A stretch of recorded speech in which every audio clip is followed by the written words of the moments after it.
untuk mempersiapkan ini. Di situ ada status vaksinasi dosen dan tenaga kependidikan, dan jumlah presentasi vaksinasi 1 dan 2, vaksinasi 2 ya. Dan itu kita punya data, universitas mempunyai data bahwa vaksinasi ini untuk tenaga dosen dan tenaga pendidikan tingkat fakultas itu sudah mencapai 83%. Jadi artinya analisis di tingkat universitas, fakultas untuk tenaga dosen dan kependidikan pegawai itu sudah memungkinkan dilaksanakan luring. Kemudian fakultas juga ya memiliki data status kesehatan mahasiswa. Ya. Itu kan awalnya ini ya kita mulai mencoba luring terbatas ya, luring terbatas awalnya sebelum ketentuan panduan pembelajaran blended learning ini, itu kan ada dulu ya hanya Makassar, Goa dan Maros ya yang bisa mengikuti, dan itu memiliki disyaratkan juga sudah vaksin. Ya, itu sudah ada datanya juga. Nah, kemudian fakultas bersama departemen dan program studi ya harus mempersiapkan sarana ya berupa cuci tangan, hand sanitizer, ya pengukur suhu dan cadangan masker. Mungkin memang anak-anakku sekalian kalau perhatikan, ini juga kita sudah adakan sosialisasi untuk tingkat fakultas bersama dengan program studi. Tetapi memang dimaklumi bahwa ada juga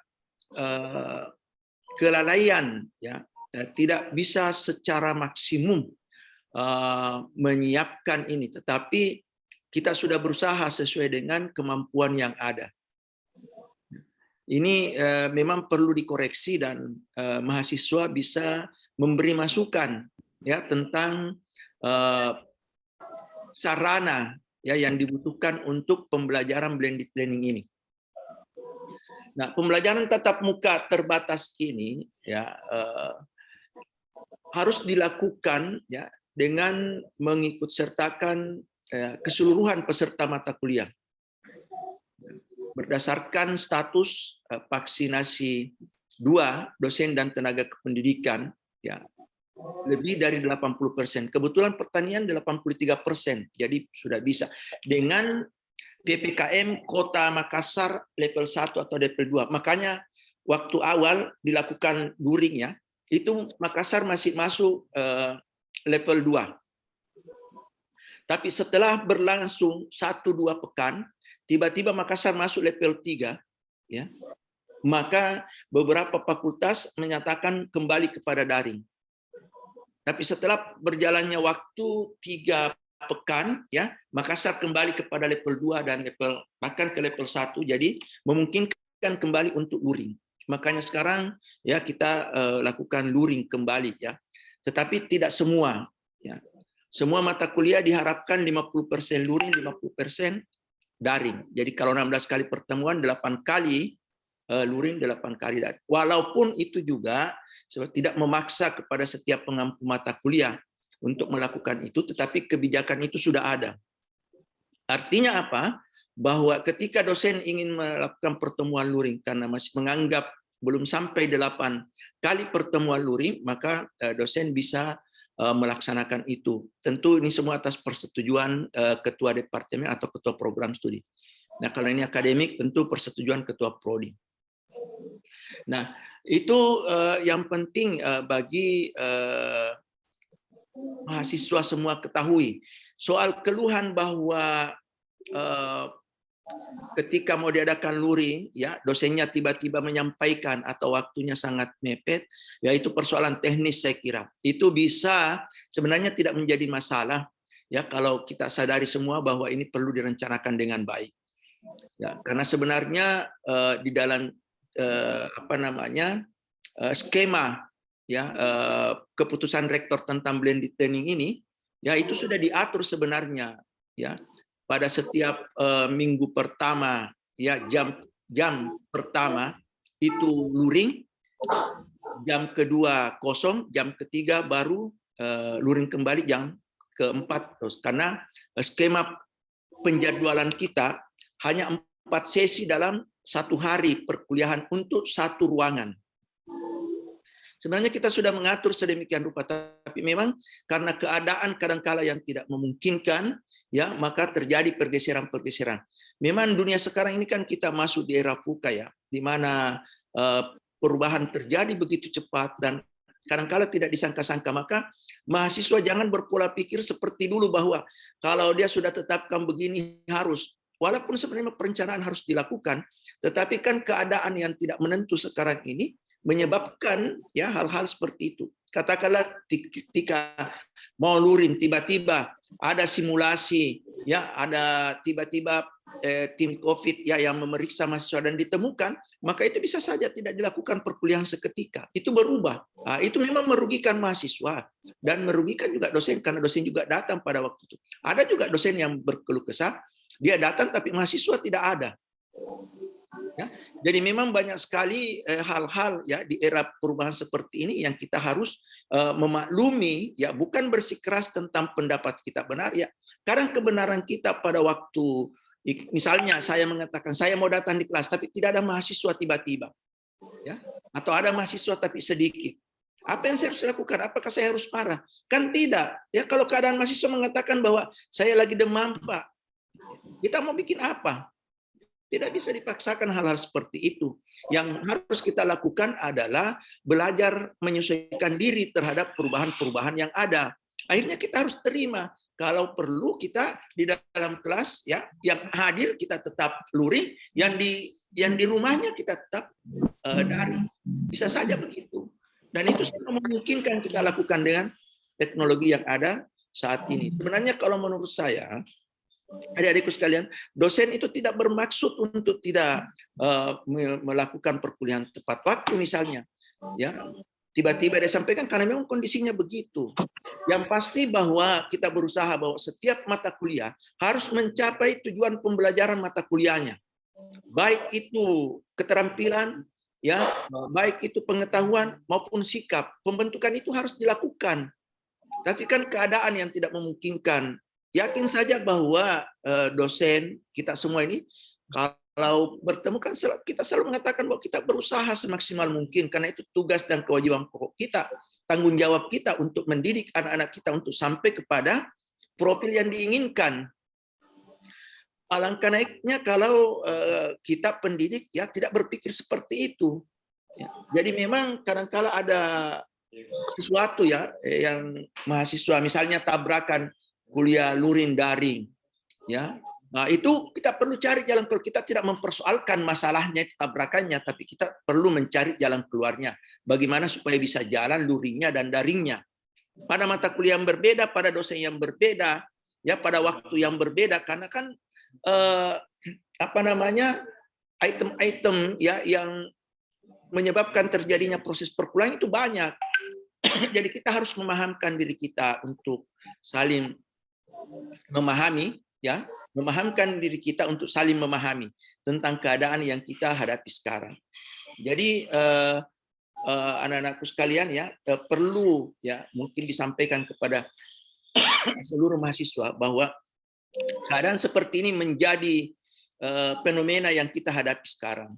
Oleh karena itu, ya blended learning ini penting ya bagi kita. Di sini juga di blended learning ini peraturan rektor ini dikatakan bahwa mahasiswa itu ya harus memenuhi syarat ketika dia mengikuti blended learning. Ya, katakanlah bahwa sudah vaksinasi ya dosis 2. Ya mahasiswa yang di bawah 18 tahun memperoleh izin dari orang tua, tapi kan tidak ada yang 18 tahun mahasiswa. Ya, kalau ada itu 1-2 ya. Nah, oleh karena itu ini perlu semua diperhatikan ya. Mahasiswa ya memiliki aplikasi Peduli Lindungi. Mahasiswa tidak mengalami gejala demam, batuk dan suhu. Itu untuk mahasiswa. Nah, persoalannya sekarang kan mahasiswa juga tidak mengikuti juga ya semua hal yang dicantumkan di sini. Jadi kadang-kala ada yang begitu. Nah, disinilah perlunya kita saling ya memahami ya keadaan yang kita hadapi. Dosen juga memiliki aturan yang seperti itu. Dosen juga harus memiliki ya aplikasi Peduli Lindungi. ya, kemudian dosen yang mengajar tatap muka metode bauran, ya itu juga harus vaksinasi dosis 2. Nah, ruang kuliah juga diatur sedemikian rupa. Nah, hal-hal seperti ini sebenarnya yang mahasiswa harus perhatikan. Saya malah senang kalau ada mahasiswa, ya. Kalau perlu menyampaikan kepada pimpinan fakultas, kalau ada misalnya ruang kuliah yang tidak sesuai dengan aturan rektor, itu seharusnya dilaporkan, disampaikan tentu dengan cara yang baik, ya. Disampaikan kepada pimpinan fakultas. Mudah-mudahan bisa ditindaklanjuti. Itu adalah usaha-usaha yang harus dilakukan. Saya secara pribadi, ya pribadi bukan WD1 ya, sangat memaklumi mahasiswa kalau dia melakukan semacam bukan, saya tidak mengatakan protes ya, tapi mengoreksi ya apa yang ada. Kalau protes itu kan terlalu reaktif ya terhadap suatu keadaan. Tapi kalau mengingatkan itu suatu bagian daripada pendidikan ya, mengingatkan ya. Nah, ini harus dilaksanakan. Nah, pembelajaran di kelas ya untuk blended learning ini ya itu diatur sedemikian rupa ya bahwa per hari ya atau per jam mata pelajaran ya, maksudnya kan kita 4 sesi ya, hanya maksimum 3 sesi pertemuan setiap kelas. Jadi setiap kelas itu hanya diisi diselang-selingi. Karena kita 4 maka 2 bukan 3 di bawahnya. Ya, tidak bisa melebihi 3. Nah, jadi kita itu pagi, siang itu luring. Besoknya lagi mata kuliah lain di kelas itu daring luring. Begitu seterusnya. Jadi kita bisa hitung ya bahwa 8 kali pertemuan untuk tiap mata kuliah bisa dilakukan luring dan bisa dilakukan daring. Dan itu kita yakin kalau sesuai jadwal ya tidak tabrakan. Kecuali kalau ada dosen yang memiliki halangan ya terkait dengan persoalan COVID ya, maka itu bisa dia geser waktu. Dan kita tidak harus ya atau tidak wajib ya kalau ada gejala-gejala COVID ya itu harus dilakukan luring, tidak. Walaupun itu sudah waktunya. Jadi jangan heran tiba-tiba diminta luring dosennya tidak datang, jangan mengatakan bahwa dosennya ini tidak betul menjanji kita, itu belum tentu tidak betul. Mungkin dosennya mengalami hambatan seperti mahasiswa kalau mengatakan, "Pak, tidak bisa hadir ini karena dia agak demam." Kita mau bikin apa? Ini yang harus dipahami. Saya berharap ya Misekta sebagai organisasi yang berada di bawah program studi ya atau bagian daripada program studi itu seharusnya saling mensupport, bukan saling mencari celah keburukan atau kejelekan ya. Harus mensupport ya program studi karena kita yakin ya bahwa program studi itu selalu berusaha untuk memberikan yang terbaik bagi mahasiswa. Kita punya standar pendidikan, standar nasional pendidikan tinggi. Itu ada 9 atau 11 standar yang harus kami penuhi. Dan itu dilakukan semaksimal mungkin sesuai dengan sumber daya yang ada di program studi kita. Dan saya kira Ibu Kadep dan Sekdep selalu berusaha. Makanya anak-anakku jangan ditanggapi negatif ya ketika Kadep, Sekdep, dan pembina mahasiswa itu menegur. Tidak. Itu semata-mata untuk kepentingan mahasiswa, bukan untuk kepentingan kita. Karena toh mahasiswa kan 2, 4, 5, 6 tahun ya sudah keluar, kita masih tetap di sini. Jadi itu yang harus dipahami. Jadi mari kita berkolaborasi ya bersama untuk menjalankan ya pendidikan pelaksanaan pembelajaran tatap muka terbatas ini. Dan untuk pelaksanaan praktikum dan laboratorium itu dimungkinkan untuk luring, sangat dimungkinkan. Bahkan di dalam peraturan surat keputusan rektor ini dikatakan bahwa pelaksanaan praktikum lapangan sesuai dengan status PPKM lokasi praktikum. Jadi kalau kita mau praktikum di Kota Makassar secara luring itu memungkinkan karena masuk pada PPM ya level 2 dan level 1. Kalau level 3 kita tidak bisa lakukan. Ya. Sepanjang dia level 1, di mana misalnya kita mau praktek di Goa, dan itu level 1, level 2, kita bisa luring. Nah, itu memungkinkan. Ya, ini untuk praktikum, baik di laboratorium maupun di lapangan. Tentu dengan syarat-syarat ya, yang sebagaimana kita atur COVID harus jaga jarak, pakai masker, ya cuci tangan. Itu selalu dianjurkan itu. Nah, oleh karena itu kita memungkinkan untuk melakukan praktikum. Jadi maaf Bu Kadep, ya Pak Sekdep, ya mungkin sudah bisa diatur ya, praktikumnya anak-anak kalau memang memungkinkan. Tetapi kalau tidak bisa dipaksakan. Misalnya ada mahasiswa yang tidak banyak, ada mahasiswa beberapa mahasiswa yang tidak bisa ikut, ya kan rugi kalau diadakan praktikum dan ada yang tidak ikut, ya itu harus dipertimbangkan ya hal-hal seperti itu. Tapi sepanjang mahasiswa sudah vaksinasi, ya mahasiswa tidak ada yang demam, ya sehat saja, silakan saja melakukan praktek ya lapang maupun praktek laboratorium. Nah, mahasiswa yang mengikuti praktikum wajib menggunakan masker ya kain 3 lapis atau masker sekali pakai. Ya, itu harus ya. Harus mencuci tangan, menggunakan hand sanitizer dan menjaga jarak serta mengukur suhu tubuh. Ini kalau mau misalnya praktek lapang mata kuliah tertentu, ya itu harus difasilitasi, ini harus diukur suhu tubuhnya sebelum berangkat, ya harus pakai masker, ya kalau cuci tangannya kan kita tidak bisa kontrol ya karena macam-macam. Tapi hand sanitizer itu perlu disiapkan, ya. Nah itu untuk praktikum laboratorium dan praktek lab.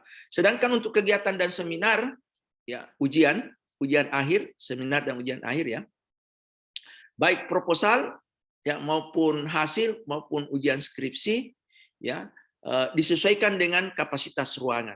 Saya kira ruangan kita memungkinkan sekali untuk luring, terutama untuk ujian karena hanya 5-6 orang. Seminar pun juga bisa dilakukan kalau diatur ya hanya 10-15 orang yang masuk dalam satu ruangan dan ruangannya terbuka, tidak menyalakan AC-nya. Tapi kan ruangan kita didesain dengan AC. Bisa saja dinyalakan AC tapi buka jendelanya, walaupun itu tidak cocok ya kalau AC dinyalakan baru jendela. Tapi itu upaya yang bisa dilakukan. Itu situasional sifatnya.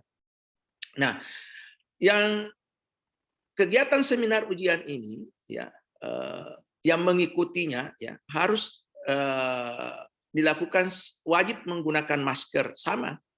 Dosennya juga, pembimbingnya juga, ya pengujinya juga wajib memakai masker dan itu harus diukur suhu tubuhnya sebelum masuk ruangan. Jadi Ibu Kadep, ya Pak Sekdep dan Bapak Ibu dosen yang kebetulan hadir, sebenarnya kalau menurut saya sebagai WD1 ya, maaf menyebut sebagai WD1, itu sudah sangat memungkinkan untuk dilakukan luring ya, seminar dan ujian akhir atau seminar hasil atau seminar proposal. Itu sudah bisa. Mengingat kondisi sekarang ini Makassar ya sudah level 2 bahkan kadang-kala turun ke level 1. Di beberapa fakultas juga sudah banyak yang melakukan ya, program-program studi yang ada. Nah, ini yang perlu kita pahami bersama ya adik-adikku sekalian, kawan-kawanku sekalian, bahwa kadang-kala situasi seperti ini ya ada hal-hal yang tidak berkenaan dengan apa yang kita inginkan sebagai mahasiswa. Kita tidak boleh kaku, memang kita merencanakan, mengatur jadwal sedemikian rupa, tapi kadang-kala ada hal-hal di luar kemampuan kita. Ya, saya yakin bahwa dosen-dosen juga yang menunda pembelajaran itu karena ada pertimbangan tertentu. Dan saya juga berkeyakinan bahwa dosen-dosen ya atau tenaga pendidik selalu berniat ya untuk para mahasiswa, untuk kebaikan mahasiswa. Kalau ada hal-hal di luar itu pun juga pasti dia melakukan kegiatan-kegiatan dalam rangka pengabdian ya, dalam rangka tridharma perguruan tinggi. Nah, itu untuk blended learning. Ada juga yang saya ingin sampaikan ya, mengenai banyaknya ya terutama di Solsek ya, banyak beberapa mahasiswa yang drop out ya. Ini tolong disampaikan juga kepada, terutama kalau ada kegiatan-kegiatan kemahasiswaan ya, seperti saya sebenarnya tidak tepat lagi mengatakan pengkaderan ya, pembinaan mahasiswa dari mahasiswa ke mahasiswa. Kalau pengkaderan terlalu ekstrim saya rasa ya, pembinaan mahasiswa dari mahasiswa ke mahasiswa. Ya disampaikan bahwa kita ini ada kelalaian banyak yang ada beberapa yang drop out hanya karena pemahamannya tentang sistem yang ada di Unhas yang kurang memadai. Misalnya soal sistem pembayaran. Ya. Ada mahasiswa menganggap biasa kalau 2 semester tidak membayar, ya biasa-biasa saja. Padahal di dalam peraturan akademik itu jelas, ya, bahwa 2 semester berturut-turut tidak membayar, maka dengan sendirinya akan drop out. Dan itu ada yang beberapa yang drop out karena begitu. Yang kedua, ada juga mahasiswa yang drop out, ya. Sudah ujian, sudah seminar, tetapi ada mata kuliah, ya, di mana dia sudah memasuki 14 semester kalau tidak salah, ya. Ya, terakhir. Ya, di PD Dikti kalau lewat waktunya tidak bisa lagi terdaftar. Sayang sekali. Ya, ada yang drop out, ya, tinggal ujian. Tapi karena ada mata kuliahnya dan waktunya tidak memungkinkan lagi untuk terdaftar di PD Dikti, maka itu drop out. Dua hal ini yang kebanyakan, ya, yang saya lihat, ya, selama saya di WD1. Oleh karena itu saya selalu mengatakan kepada mahasiswa, tolong dicek baik-baik, ya, mata kuliahnya yang wajib terutama, ya, untuk dipenuhi, ya, sebelum masuk pada ujian. Yang terakhir saya ingin menyampaikan, ya, ini mungkin terkait dengan program studi, ya, bahwa perlu, ya, dipertimbangkan kembali, ya, penulisan, ya, skripsi mahasiswa, ya, perlu dipertimbangkan kembali. Bukan berarti saya mengatakan tidak bisa, tapi perlu dipertimbangkan untuk kepentingan administrasi mahasiswa, administrasi akademik mahasiswa, terutama untuk perpustakaan. Ya, tapi ini untuk prodi, ya. Mohon maaf saya sampaikan di sini supaya kita bisa saling berbagi begitu tentang informasi. Saya kira itu yang ingin saya sampaikan, ya. Saya tinggal menunggu respon dari mahasiswa. Mudah-mudahan, ya, kita bisa mencari jalan keluar jika ada masalah-masalah yang dihadapi oleh para mahasiswa selama masa pandemik ini, ya, dalam proses pembelajarannya. Dan saya tentu berharap bahwa prodi, ya, dapat memfasilitasi mahasiswa untuk sampai pada standar-standar atau tujuan-tujuan pembelajaran tiap mata kuliah, dan tentu standar-standar dan tujuan pencapaian CPL untuk program studi kita. Saya kira sementara demikian, saya kembalikan kepada moderator. Baik, terima kasih Bapak Dr. Insinyur Muhammad Hatta Jamil SPM SI selaku Wakil Dekan 1. Baik, jadi tadi telah diluruskan, ya, bersama-sama bahwa memang seharusnya sejatinya harus ada saling pengertian antara mahasiswa dan dosen, karena kita ada di era pandemi yang dimana kita baru menghadapi situasi seperti ini. Jadi kita perlu sama-sama saling mengerti antara dosen dan mahasiswa. Di sini ada beberapa poin lagi, Bapak dan Ibu. Mungkin untuk teman-teman yang ada di room Zoom meeting ini, yang ingin mengajukan pertanyaan bisa menggunakan fitur raise hand di room Zoom. Sembari menunggu teman-teman yang ingin bertanya, di sini ada beberapa pertanyaan yang telah masuk melalui Google Form.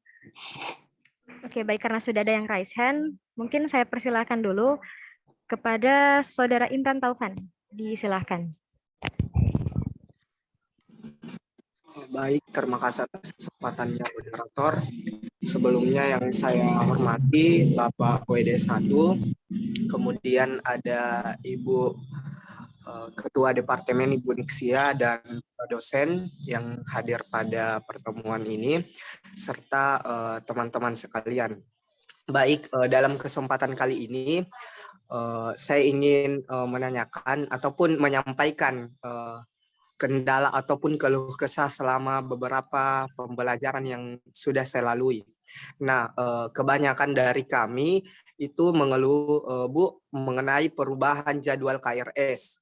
Kenapa? Karena pada saat pemilihan KRS kami sudah menyusun dengan baik-baik mengenai jadwalnya, namun pada saat proses pembelajaran itu tiba-tiba berubah. Tiba-tiba berubah karena ketidaksiapan dosen. Seperti itu, Bu. Kemudian itu yang menyebabkan bahwa kami ini selalu berdiskusi dengan teman, mencari jadwal yang kosong untuk mata kuliah tersebut. Nah, biasanya pada saat pencarian mata kuliah tersebut, biasanya Bu ada kelas gabungan. Nah, kelas gabungan ini satu angkatan ataupun semua kelas. Nah, kalau menurut saya Bu, ini tidak terlalu efektif jika satu mata pelajaran itu digabung untuk semua kelas. Karena kalau misalnya digabung semua kelas itu mahasiswa itu tidak luas, Bu. Maksudnya, Bu, ada yang ragu untuk berbicara, diskusinya juga dan lain sebagainya karena banyaknya mahasiswa yang tergabung, Bu.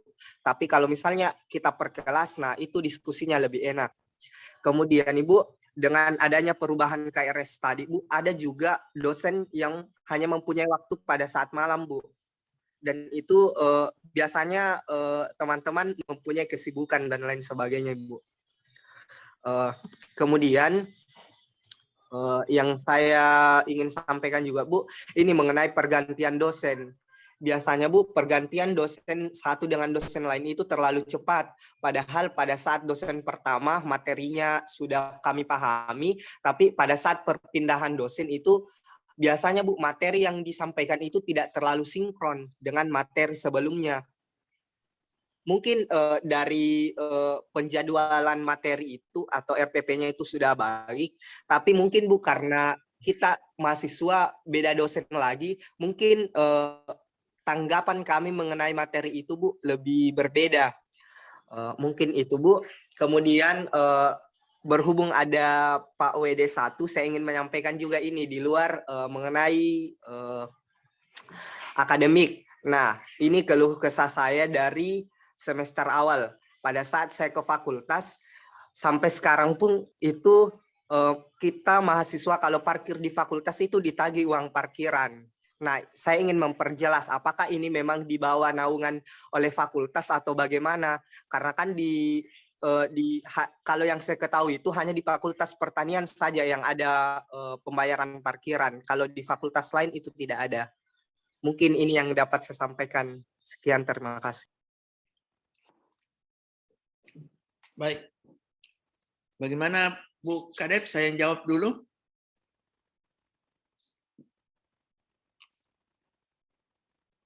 Baik. Terima kasih. Saya kira Imran sangat kritis dan itu sangat bagus ya untuk pengembangan institusi kita, untuk pengembangan fakultas dan untuk pengembangan program studi. Yang saya tahu ya bahwa penjadwal di KRS itu tidak bisa berubah karena sistem. Jadi begini Imran prosesnya ya. Sebelum memasuki masa perkuliahan, ya kira-kira 1 bulan atau seminggu sebelumnya, itu pihak fakultas sudah meminta mata kuliah, jadwal dan pengampunya. Ya, jadi itu dipahami ya Imran ya. Jadi fakultas sudah minta. Artinya jadwal perkuliahan itu ya yang di dalamnya berisi waktu atau jam ya pembelajaran, berisi mata kuliah pembelajaran dan berisi ya pengampu mata kuliah. Itu sudah. Nah, berdasarkan usulan dari program studi ya itu kita kelola di fakultas dan kita masukkan di dalam sistem. Namanya sistem kita Neosia. Jadi mahasiswa bisa membuka ya jadwal perkuliahan itu kemudian dia memprogramkan. Jadi tidak ada sebenarnya istilah ya tabrakan bagi mahasiswa karena sudah terjadwal dengan baik di sistem. Ya itu. Tapi mungkin bukan itu yang dimaksudkan Imran. Ini hanya karena tabrakan karena dosen ya yang baik yang mengalihkan waktunya atau menggeser waktunya maupun mencari waktu perkuliahan.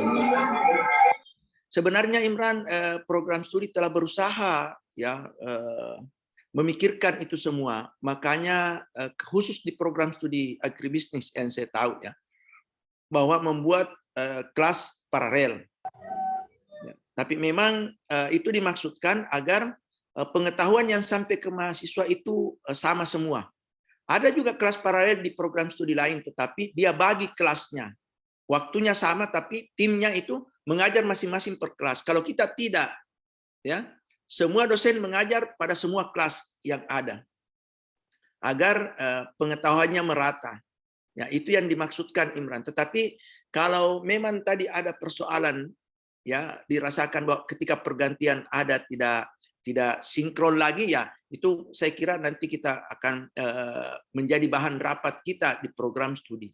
Mudah-mudahan saya ingat kepada saat rapat nanti, ya, kita akan sampaikan hal seperti itu. Dan itu saya kira sangat bagus, ya, ya, kritis seperti ini sangat bagus untuk membangun, ya, apa namanya, proses pembelajaran yang baik.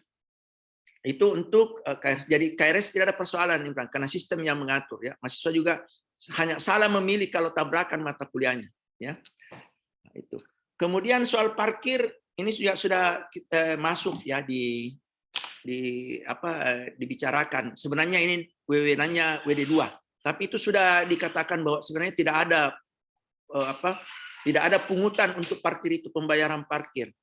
Ya, tapi kan Imran harus tahu juga bahwa kadangkala situasi dalam satu sistem, ya, seperti di fakultas, ya, ada juga oknum-oknum, ya, atau orang tertentu yang memanfaatkan itu, ya. Tapi insya Allah akan saya ulangi kembali menyampaikan kepada pimpinan fakultas, dekan, ya, dalam hal ini, supaya ini segera ditindaklanjuti. Kami juga paham bahwa tidak ada di tempat lain yang membayar seperti itu, kecuali kalau memang Unhas sudah membangun sistem perparkiran yang memang mengharuskan mahasiswa punya stiker tertentu, ya. Nah, itu saya kira ini, Imran, terima kasih masukannya. Ini akan menjadi informasi bagi saya dan saya akan segera sampaikan kepada dekan, ya, untuk ditindaklanjuti. Saya kira itu untuk bagian saya. Silakan membawa acara. Ya, baik, terima kasih tadi pada saudara penanya Imran yang jawabannya langsung disampaikan langsung oleh Bapak Wakil Dekan 1. Jadi memang benar bahwa fenomena pandemi ini mengubah tatanan hidup, banyak tatanan hidup. Jadi banyak hal-hal yang harus kita mengerti bersama bagaimana kita bisa saling memahami antara mahasiswa dan dosen.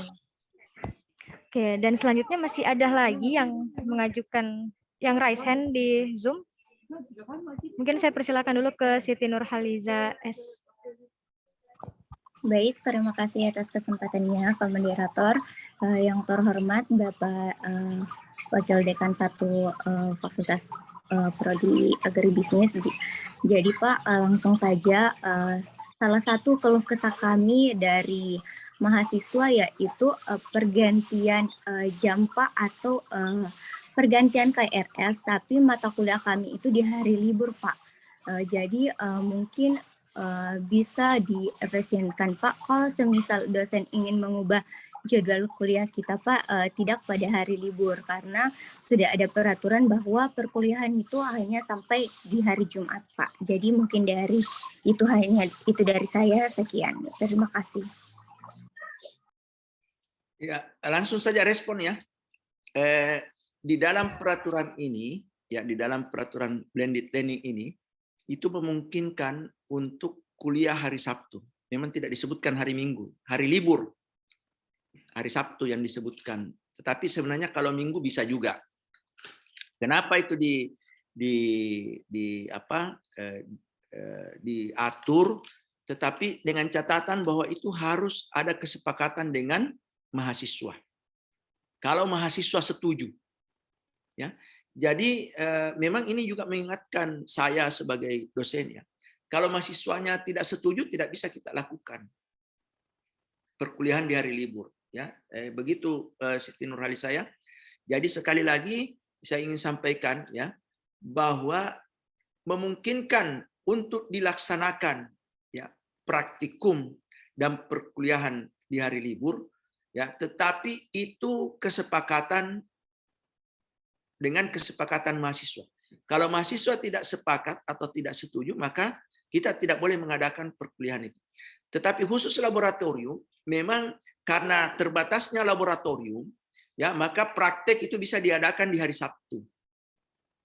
Bisa diadakan di hari Sabtu. Karena terbatasnya ya.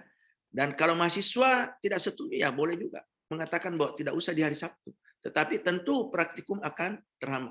Kalau perkuliahan, ya saya kira harus persetujuan mutlak, harus persetujuan mahasiswa untuk hari libur, ya, untuk digunakan hari libur. Jadi kalau tidak setuju, ya tidak bisa, dosen juga tidak boleh memaksa, ya tidak bisa karena memang ada ketentuan, ya perkuliahan itu hanya sampai hari Jumat, kecuali dilakukan pada hari libur kalau mahasiswanya setuju. Jadi itu menurut saya, jadi tidak, sebenarnya sekali lagi ya saya ingin katakan bahwa kita perlu memang saling memahami begitu ya. Ketentuan bahwa hari libur tidak bisa digunakan itu bisa gugur kalau kita sepakat dan tidak ada keberatan ya, dari mahasiswa. Kalau ada keberatan maka tidak boleh kita laksanakan karena itu harus ada kesepakatan karena ini aturan. Jadi aturan ada, kemudian diatur, disepakati tentang aturan itu bahwa kita bisa kuliah di hari libur karena mahasiswa mau, dosennya juga mau, ya jadi. Kita tidak mempersoalkan hal yang seperti itu. Yang dipersoalkan kalau mahasiswa tidak mau, dosennya memaksa, atau mahasiswa memaksa, dosennya tidak mau. Tapi kan jarang terjadi mahasiswa memaksa ya, dosennya memaksa. Saya kira itu menurut saya, jadi tidak ada, kita bisa kompromikan atau negosiasikan mana yang terbaik. Kalau tidak setuju di hari libur, ya tidak diadakan. Saya kira itu ya. Ya, baik, terima kasih Bapak Wakil satu. Mungkin sudah terjawab. Jadi sama-sama kita harus memperlancar komunikasi antara dosen dan mahasiswa di era pandemi ini. Ada satu lagi yang Raisan Al-Mubarak, terus di rumah.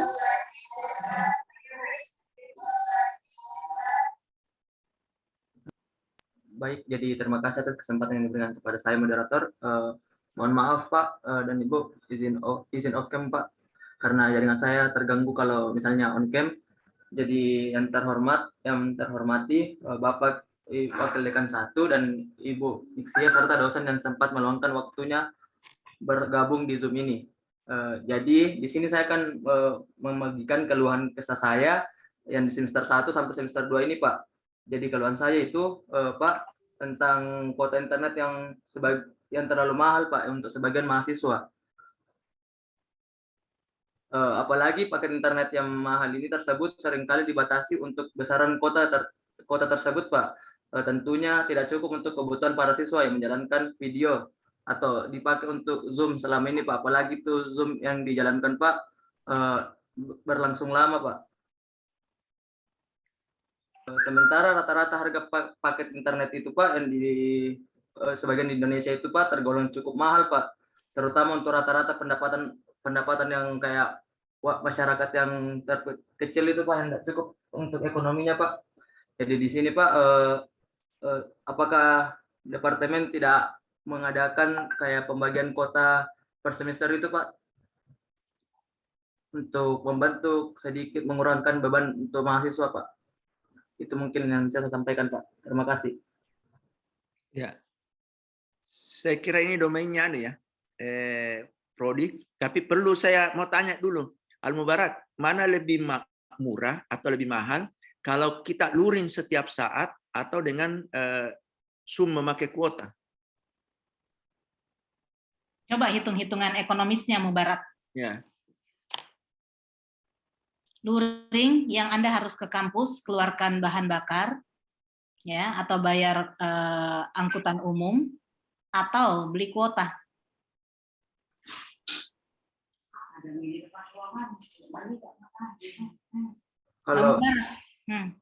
Kalau menurut saya Bu, kan sebagian mahasiswa yang sekarang ini Bu, yang masih berada di luar, belum berada di Makassar Bu, jadi kemungkinan yang itu saya perwakilan untuk yang teman-teman saya masih di luar daerah Bu.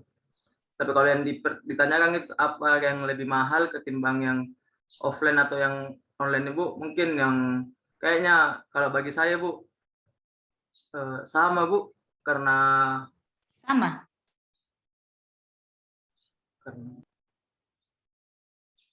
Iya Bu. Sama. Sudah kita hitung baik-baik. Iya Bu, karena kalau bahkan lebih untung,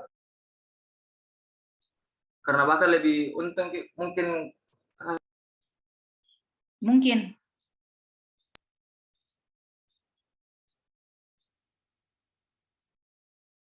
Mana mungkin Mubarak? mungkin lebih penting Bu untuk yang paket Zoom itu Bu, karena sudah tidak berisiko lagi untuk keluar ke kampus Ibu. Ya. Dan begitu Bu, mungkin pendapat saya Bu. Silakan Pak WD1 masih bergabung untuk ditanggapi, kalau tidak saya masih ada. Silakan. Itu jawabannya. Katanya lebih bagus kalau Zoom. Ya, saya kira sudah bisa dipahami sendiri oleh mahasiswa dengan jawaban itu ya. Dan saya kira kalau untuk kebijakan prodi bagi-bagi kuota ya, saya tidak tahu, terserah prodi, tapi tidak ada aturan yang mengatur itu. Bahkan sebenarnya mahasiswa itu kan ada yang disiapkan dari universitas ya. Kuota saya tidak tahu, tapi itu kan urusan wakil dekan 2 yang mengatur itu. Tapi setahu saya ada. Nah, kalau ini yang dikeluhkan, saya kira saya sulit menjawab ya. Silakan Ibu. Baik. Ya. Terima kasih moderator, saya ambil alih ya untuk beberapa pertanyaan. Mungkin karena juga Pak WD1 ada acara. Seterusnya saya dan mungkin Bapak Ibu dosen yang ada di dalam Zoom meeting ini yang ikut berpartisipasi bisa langsung menanggapi. Baik. Saya pamit dulu. Ya. Maaf Bu. Ya. Ya. Terima kasih Pak WD1. Panitia. Terima kasih Pak. Assalamualaikum warahmatullahi wabarakatuh. Waalaikumsalam warahmatullahi wabarakatuh. Baik, saya juga akan menanggapi. Mungkin respon saya juga tidak berbeda jauh dengan apa yang sudah disampaikan oleh WD1, dan ini juga menjadi perwakilan jawaban dari Bapak Ibu dosen Prodi Agribisnis. Pertama tadi tentang perubahan jadwal yang tidak sesuai lagi dengan apa yang Anda isikan di KRS. Sekali lagi ya, ketika ada perubahan jadwal, apalagi menggabungkan kelas, tentu tidak serta-merta dosen itu memutuskan kalau tidak didiskusikan dengan mahasiswa. Nah, kalau memang Anda selaku mahasiswa yang ada di kelas itu digabungkan kelasnya, terutama kemudian diminta dilakukan di malam hari atau di hari libur, Anda punya hak penuh untuk menyatakan tidak ketika memang Anda tidak setuju. Jangan kemudian Anda iya, kemudian sudah berjalan baru Anda komplain. Oke, kalau memang tidak setuju, nyatakan saja kenapa Anda tidak setuju. Dan kalau dilakukan di malam hari, itu tidak ada di dalam aturan bahwa boleh dilakukan di malam hari. Makanya dosen yang bersangkutan biasanya meminta persetujuan mahasiswa apakah mereka bersedia untuk digabungkan kelasnya di malam hari. Oke, jadi silahkan Anda menyatakan ketidaksetujuannya ketika memang Anda tidak bisa. Nah, kalau kemudian sudah Anda sepakati bersama dosen, jadi bukan lagi ranahnya departemen prodi untuk mengintervensi, karena itu kesepakatan antara dosen pengampu mata kuliah dengan mahasiswa yang akan mengikuti kuliah tersebut. Oke? Jadi, sekali lagi ketika Anda tidak setuju, nyatakan Anda tidak setuju. Mungkin sebagian menyatakan setuju karena ketakutan, takut diancam barangkali sama dosennya. Tapi ingat ya, sekali lagi, tidak semua dosen prodi agribisnis melakukan hal tersebut. Kalau ada 32 dosen prodi agribisnis, Ibu hampir bisa pasti bahwa itu hanya 1 atau 2 orang. Dan ini jangan Anda pukul rata bahwa semua dosen melakukan hal tersebut. Tidak. Saya bisa berdiri di depan menyatakan bahwa tidak semua dosen melakukan hal itu. Karena memang tidak kami benarkan. Di departemen juga ketika rapat, kami sudah sampaikan bahwa perkuliahan luring tolong dihindari untuk menggabungkan kelas terlebih di malam hari dan di hari libur. Tapi sekali lagi ketika Anda sepakat, itu artinya Anda setuju, tidak ada lagi komplain setelahnya. Oke? Ya, dan jangan departemen atau prodi yang disalah-salahkan, karena kesepakatan itu antara Anda dengan dosen. Ya, baik. Yang kedua, soal penggantian dosen antara satu pertemuan ke pertemuan berikutnya. Itu perlu juga Anda pahami bahwa seperti ini. Di dalam satu mata kuliah ada yang dikatakan tim pengampu mata kuliah. Tim pengampu mata kuliah merujuk pada RPS. RPS mata kuliah sudah kami masukkan semua di sekolah dan silahkan mahasiswa untuk mengambil materi itu. Di situ sudah kelihatan di minggu-minggunya apa materi yang dibicarakan. Dan sekali lagi, tidak semua dosen dalam prodi agribisnis melakukan hal tersebut yang tidak sambung atau menyambung antara materi di pertemuan pertama sampai minggu seterusnya. Itu kasuistis. Tidak semua dosen seperti itu. Oke? Nah, kalau kemudian di dalam perjalanan Anda merasa itu tidak sesuai, dari dulu prodi agribisnis menyediakan kotak saran. Kalau mau komplain silakan masukkan di dalam kotak saran. Jangan Anda bicara di belakang, diskusi di belakang, dan itu hanya pada dosen-dosen tertentu. Silahkan masukkan suaranya tanpa nama, tanpa nomor NIM, masukkan pesannya di dalam kotak suara. Kami akan setiap saat, karena di sini ada administrasi ya, ada sekretariat yang saya memang sudah pesankan bahwa ketika ada kertas masuk di situ segera ambil. Supaya segala masalah dan tolong sebutkan nama dosennya. Karena kalian kalau pukul rata seperti itu, saya tidak berani menyalahkan misalnya ada Prof. Didi, ada Prof. Bulkis di sini, beliau yang melakukan. Tidak mungkin kalau saya tidak tahu oknumnya siapa. Sebutkan namanya. Karena kita harus fair kan, transparan siapa yang melakukan itu. Termasuk penggantian yang tiba-tiba menurut Anda tidak nyambung, tidak bisa. Di dalam satu mata kuliah itu ada tim. Tim akan melakukan konsolidasi ya, untuk mensinergikan materi yang berangkat pada RPS, rencana pengajaran semester, itu akan kelihatan apa yang menjadi capaian yang ingin dicapai di setiap mata kuliah, di setiap pertemuan itu sudah ada.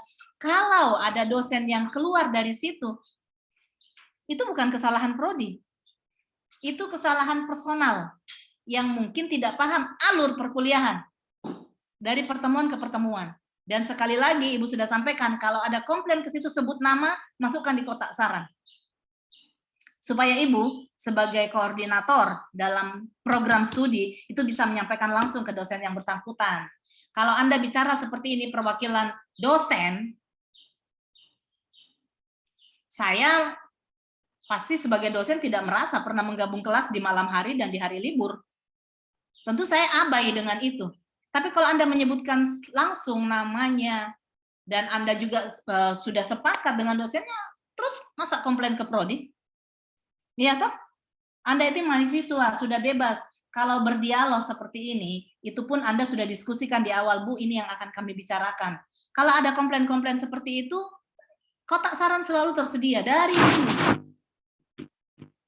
Silakan masukkan di situ supaya kami tahu siapa itu. Misalnya mungkin memaksakan atau mengancam, kita terbuka saja, ya toh. Dan nanti yang Ibu menyampaikan, Ibu yang akan menyampaikan ke yang bersangkutan ketika ada pesan-pesan seperti itu. Tapi sekali lagi ya, itu tidak menjadi aturan di dalam departemen. Departemen sudah menyatakan atau prodi sudah menyatakan bahwa perkuliahan luring harus disesuaikan dengan waktu yang terjadwal, dan kalau ada penggabungan itu atas kesepakatan mahasiswa dengan dosen yang bersangkutan. Oke, yang terakhir soal kuota.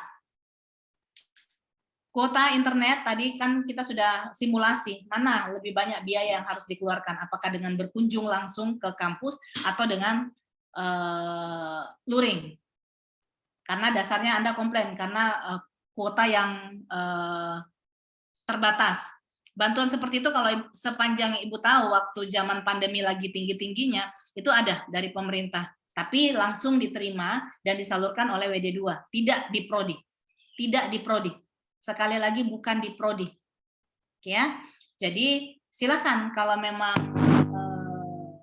ingin didiskusikan lagi soal ketersediaan kuota, silakan dengan WD2 langsung. Karena itu bukan dalam ranahnya prodi.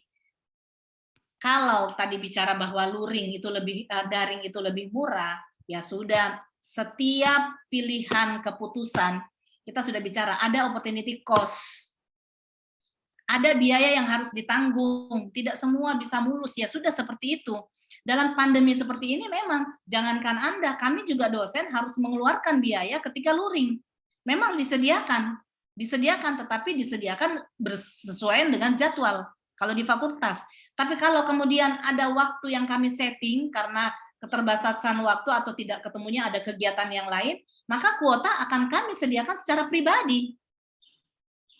Itu konsekuensinya, dan kami terima itu. Sebagai dosen kami terima. Kami menyediakan secara pribadi dan tidak ada komplain di situ. Seperti itu ya. Ya. Jadi itu yang bisa Ibu sampaikan terkait di pertanyaan-pertanyaan tadi yang muncul dari beberapa mahasiswa soal jadwal, soal kelas gabungan, soal penggantian jam yang menurutnya tadi sulit dipahami. Tidak begini, Nak. Tidak semua dosen punya kompetensi mengajar yang sama. Kalau menurut seleramu ada A, si A, dosen A yang bagus, jangan kemudian ekspektasinya bahwa B pasti lebih bagus, C lebih bagus. Tidak seperti itu. Sekali lagi rujukan kita adalah RPS. Ya, RPS itu menjadi media buat mahasiswa untuk mengontrol materi. Kalau memang tidak sesuai, ingatkan dosennya, Tabe, Bapak, Ibu, ini di RPS seperti ini, kenapa Ibu menjelaskan lain ke sana kemari, atau Bapak menjelaskan ke sana kemari, karena kami berangkatnya dari RPS. Dan selesai. Ya toh? Kalau Anda komplain ke prodi tidak punya ranah di situ, karena tetap ada tim mata kuliah yang mengampu. Seperti itu. Terima kasih. Moderator, saya kembalikan. Baik, terima kasih Bu Dr. Anindya Jawab SPMSI yang telah menjawab pertanyaan-pertanyaan dari mahasiswa yang tadi mengajukan pertanyaan. Jadi memang poin pentingnya adalah bahwa kita baik dari sudut pandang mahasiswa maupun dari sudut pandang dosen adalah sama-sama mengharapkan komunikasi yang lancar dan baik untuk keberlangsungan perkuliahan kita. Melalui di Google Form yang telah disiapkan oleh BPH Bisekta, pertanyaan yang masuk Ibu. Yang pertama adalah, apakah ada cara untuk melaporkan dosen yang terkesan menyalahgunakan jabatannya tanpa menciderai sang pelapor? Karena selama saya berkuliah di agribisnis, praktik seperti ini sudah beberapa kali saya temui dan bingung ingin melaporkan kemana dan juga takut akan berdampak kepada kehidupan saya ke depannya di kampus. Saya langsung jawab saja ya. Atau mungkin ada Bapak Ibu dosen lain yang mau menambahkan dulu sebelum saya respon, Prof. Didi, Prof. Bulkis, Ibu Aisyah, ada tadi Pak Mahyudin, Ibu Lia, Heliawati, Pak Idris, silakan. Bapak Ibu dosen yang mau merespon silakan sebelum saya respon sendiri. Ibu Aisyah mau, silakan. Tidak Ibu, mungkin langsung saja Ibu sendiri. Ya.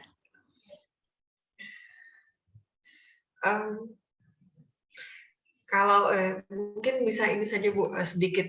Kalau tadi kan bahasanya mahasiswa adalah rata-rata merasa berkeberatan terkait penggabungan. Kemudian tadi saya dengar ada sinkronisasi, katanya merasa tidak sinkron antara satu dosen yang lain. Tadi yang seperti Ibu Kadep sampaikan, memang demikian. Bahwasannya itu semua sudah ada, pertama pasti ada RPS. Nah, RPS itu sudah ada di sekolah dan bisa dicek oleh masing-masing. Adapun kenapa terkesan mungkin tidak sinkron adalah mungkin titik pembawaannya, cara membawakan materinya masing-masing dosen berbeda. Makanya itu kan selalu ditekankan bahwasannya dosen ini adalah sebagai fasilitator. Kami hanya memberikan frame. Ini loh batasan-batasannya seperti ini. Terkait pendalaman materi, tapi kalau di prodi sendiri memang kita itu karena dosennya mengajar paralel, diusahakan itu semua kelas akan mendapat masukan yang sama. Nah, saya tidak tahu mungkin ada beberapa kendala sehingga tadi ada yang merasa penggabungan. Tapi sebagaimana yang disebutkan tadi, penggabungan ataupun perkuliahan itu kenapa bisa berganti hari, itu kan sesuai dengan kesepakatan bersama. Bila mana kalian tidak sepakat, harusnya itu tidak bisa terlaksana. Jadi kalau saya ya Nanti kalau untuk saran seperti tadi disampaikan oleh Ibu Nixia, sebenarnya memang sudah ada kotak saran. Kenapa mesti takut antara ini? Kan tidak ada nama, kecuali kalian masukkan kertas tidak ada tulisannya, itu lain lagi. Tapi kan di situ kalian menyuarakan apa sih yang ini. Makanya jauh lebih baik, apalagi ada kotak saran. Kalau nggak ada, itu mungkin masalah, tapi sebenarnya itu sudah ada. Cuma ya itu dia, tidak dipergunakan dengan baik. Mungkin itu saya dari saya, Ibu Nixia. Terima kasih Ibu Aisyah. Pak Mahyudin, tadi saya lihat sempat on kamera, on cam.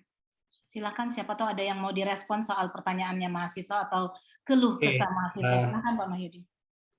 Terima kasih Bu Kadaf. Saya senang ini karena mempertemukan unek-uneknya mahasiswa dan pengelola program studi termasuk dosen dilibatkan, yang undangannya mengundang dosen-dosen juga untuk hadir. Tadi sebenarnya sudah dijawab sangat bagus Pak Hatta, Bu Nixia, berbagai pertanyaannya. Nah, tadi yang mengenai kesiapan mata kuliah, apa mahasiswa tidak siap tiba-tiba saja dipanggil, kan sebenarnya kan itu jauh-jauh di awal semester sudah disampaikan bahwa itu akan hibrid gitu kan.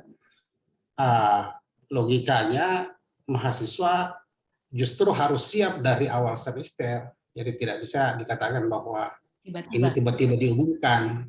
Bukan kewenangan dosen mengumumkan itu hibrid itu, ya. Jadi memang mahasiswa harus siap, dan ya tentunya juga harus menuntut pendidikan memang ada korbanannya, ada biayanya, gitu ya. Seperti itu. Jadi ya menurut saya sangat wajar lah kalau misalnya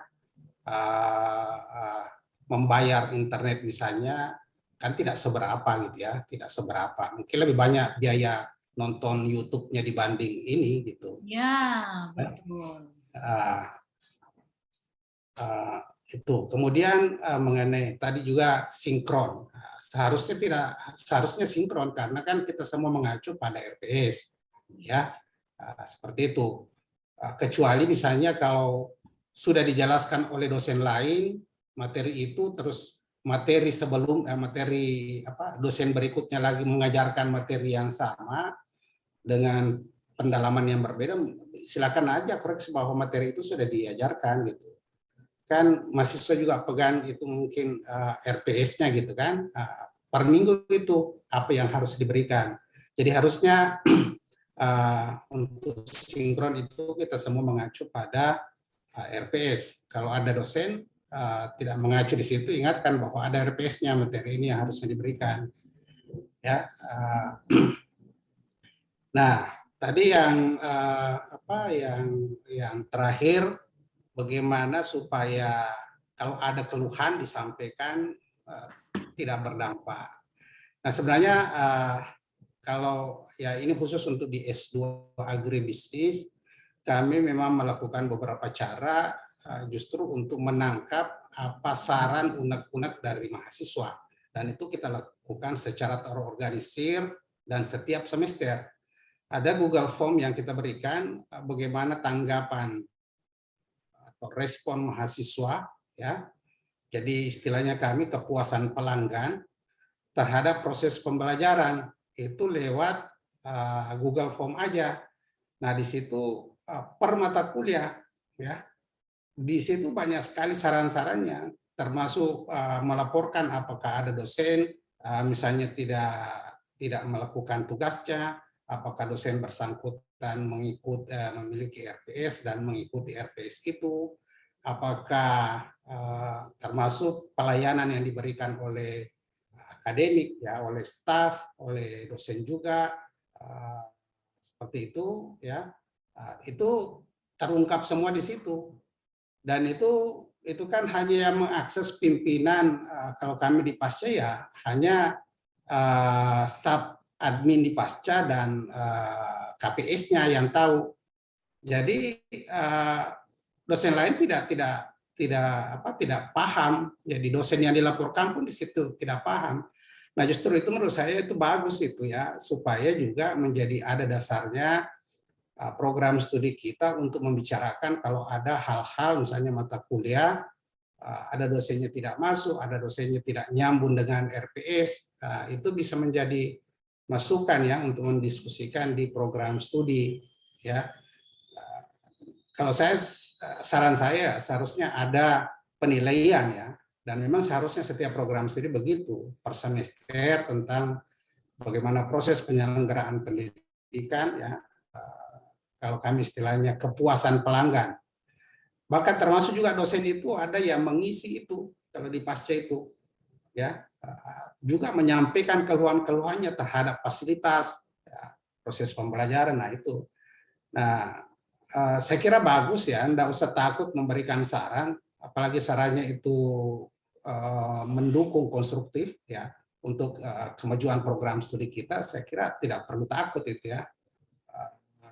Kecuali cara menyampaikannya kurang beretika. Jadi belajarlah beretika menyampaikan pikiran-pikiran, kan tujuannya bagus ya, supaya lebih bagus begitu.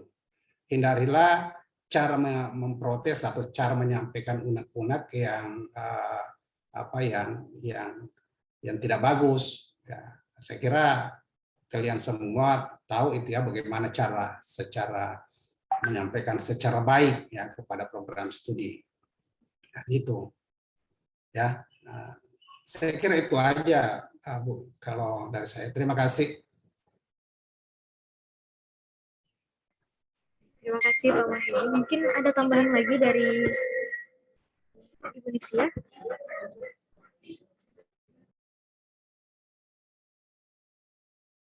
Unmute Bu Dexia. Maaf Bu, mic-nya ter-unmute. Terima kasih atas respon dari Pak Dr. Mahyudin, Ibu Nimade Viantika atas apa yang sudah disampaikan oleh mahasiswa. Saya langsung saja merespon ya apa yang menjadi pertanyaan. Apakah ada jaminan keamanan ketika menyampaikan keluh kesah kepada dosen yang bersangkutan secara personal atau pribadi? Saya jamin, karena tadi di awal saya sudah sampaikan kotak pesan yang ada di depan ruang administrasi itu tinggal dimasukkan dan tidak perlu Anda cantumkan namanya yang memberi saran. Itu saja sudah Anda terjamin kan, karena kan tanpa nama. Jadi pesannya silahkan dimasukkan, sebutkan langsung nama dosen yang bersangkutan, yang perlu kami bukan tegur ya, sampaikan saja. Karena Anda Ibu jamin aman, ya, karena tidak ada namanya mahasiswa kan yang menyampaikan, tetapi perlu disampaikan siapa namanya, Ibu sekalipun sebagai ketua prodi, kalau memang ada komplainnya silahkan sebutkan. Karena sekali lagi kita tidak bisa berubah ketika kita tidak tahu siapa yang Anda tuju. Kalau hanya sekedar mengklaim ada dosen, iya dosen di sini ada 32 orang. 32 Anda tegur, kita tidak tahu yang mana. Sebutkan saja namanya. Itu media kami untuk mengkoreksi diri. Dan terima kasih masukan tadi Pak Mahyudin menyatakan bahwa perlu ada kuesioner kepuasan pelanggan. Insya Allah itu segera kami rancang, at least di semester ini, walaupun ini sudah pertengahan, akan kami share ke mahasiswa di semua angkatan untuk mengisi. Mungkin itu juga bisa menjadi media bagi mahasiswa nantinya untuk menyatakan keluh kesahnya secara personal, sebutkan nama, tapi di kuesioner itu sekali lagi tidak akan ada nama. Hanya menilai bagaimana pelaksanaan perkuliahan dari minggu ke minggu di setiap semester per mata kuliah yang memang perlu kami jadikan dasar untuk menilai kepuasan mahasiswa ya, kepuasan peserta mata kuliah. Insya Allah itu kami akan masukkan, tapi sekali lagi ya, kalau Anda komplain, langsung saja komplain ke kotak suara. Karena kotak suara ini besar sekali, besar, tapi tidak pernah ada isinya dari tahun ke tahun. Oke, dialog akademik ini sudah efektif, cuman sekali lagi Anda pasti tidak berani untuk menyebutkan nama di sini. Jadi silakan sebutkan nama di dalam kotak itu. Dan tidak perlu Anda cantumkan nama Anda kalau Anda komplain. Jadi seperti ini ya, kalaupun ada pesan yang masuk, Ibu juga akan pilah-pilah yang mana pesan yang bisa Ibu respon, mana yang tidak. Kalau juga tadi model penyampaiannya tidak baik, tentu tidak akan Ibu respon, ya. Ya mohon maaf, Ibu akan bilang dari awal. Karena kami juga memilah-milah saran-saran yang masuk akal untuk direspon dan yang tidak masuk akal untuk kami respon. Seperti itu. Terima kasih dari saya. Ara, ingat waktunya ya.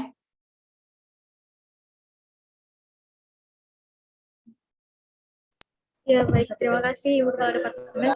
Mungkin itu tadi bahwa sejatinya Departemen sendiri tidak pernah menutup jalan komunikasi untuk sampai ke Departemen. Jadi sudah disiapkan kotak saran di depan ruang administrasi untuk teman-teman, untuk kakak-kakak mahasiswa yang memiliki keluhan yang ingin disampaikan langsung kepada pihak Departemen. Terlebih lagi tadi sudah disampaikan bahwa Departemen akan membuka ruang kuesioner untuk lebih memudahkan lagi mahasiswa dalam penyampaian aspirasinya kepada Departemen. Mungkin poin terakhir, Ibu, terkait dengan fokus.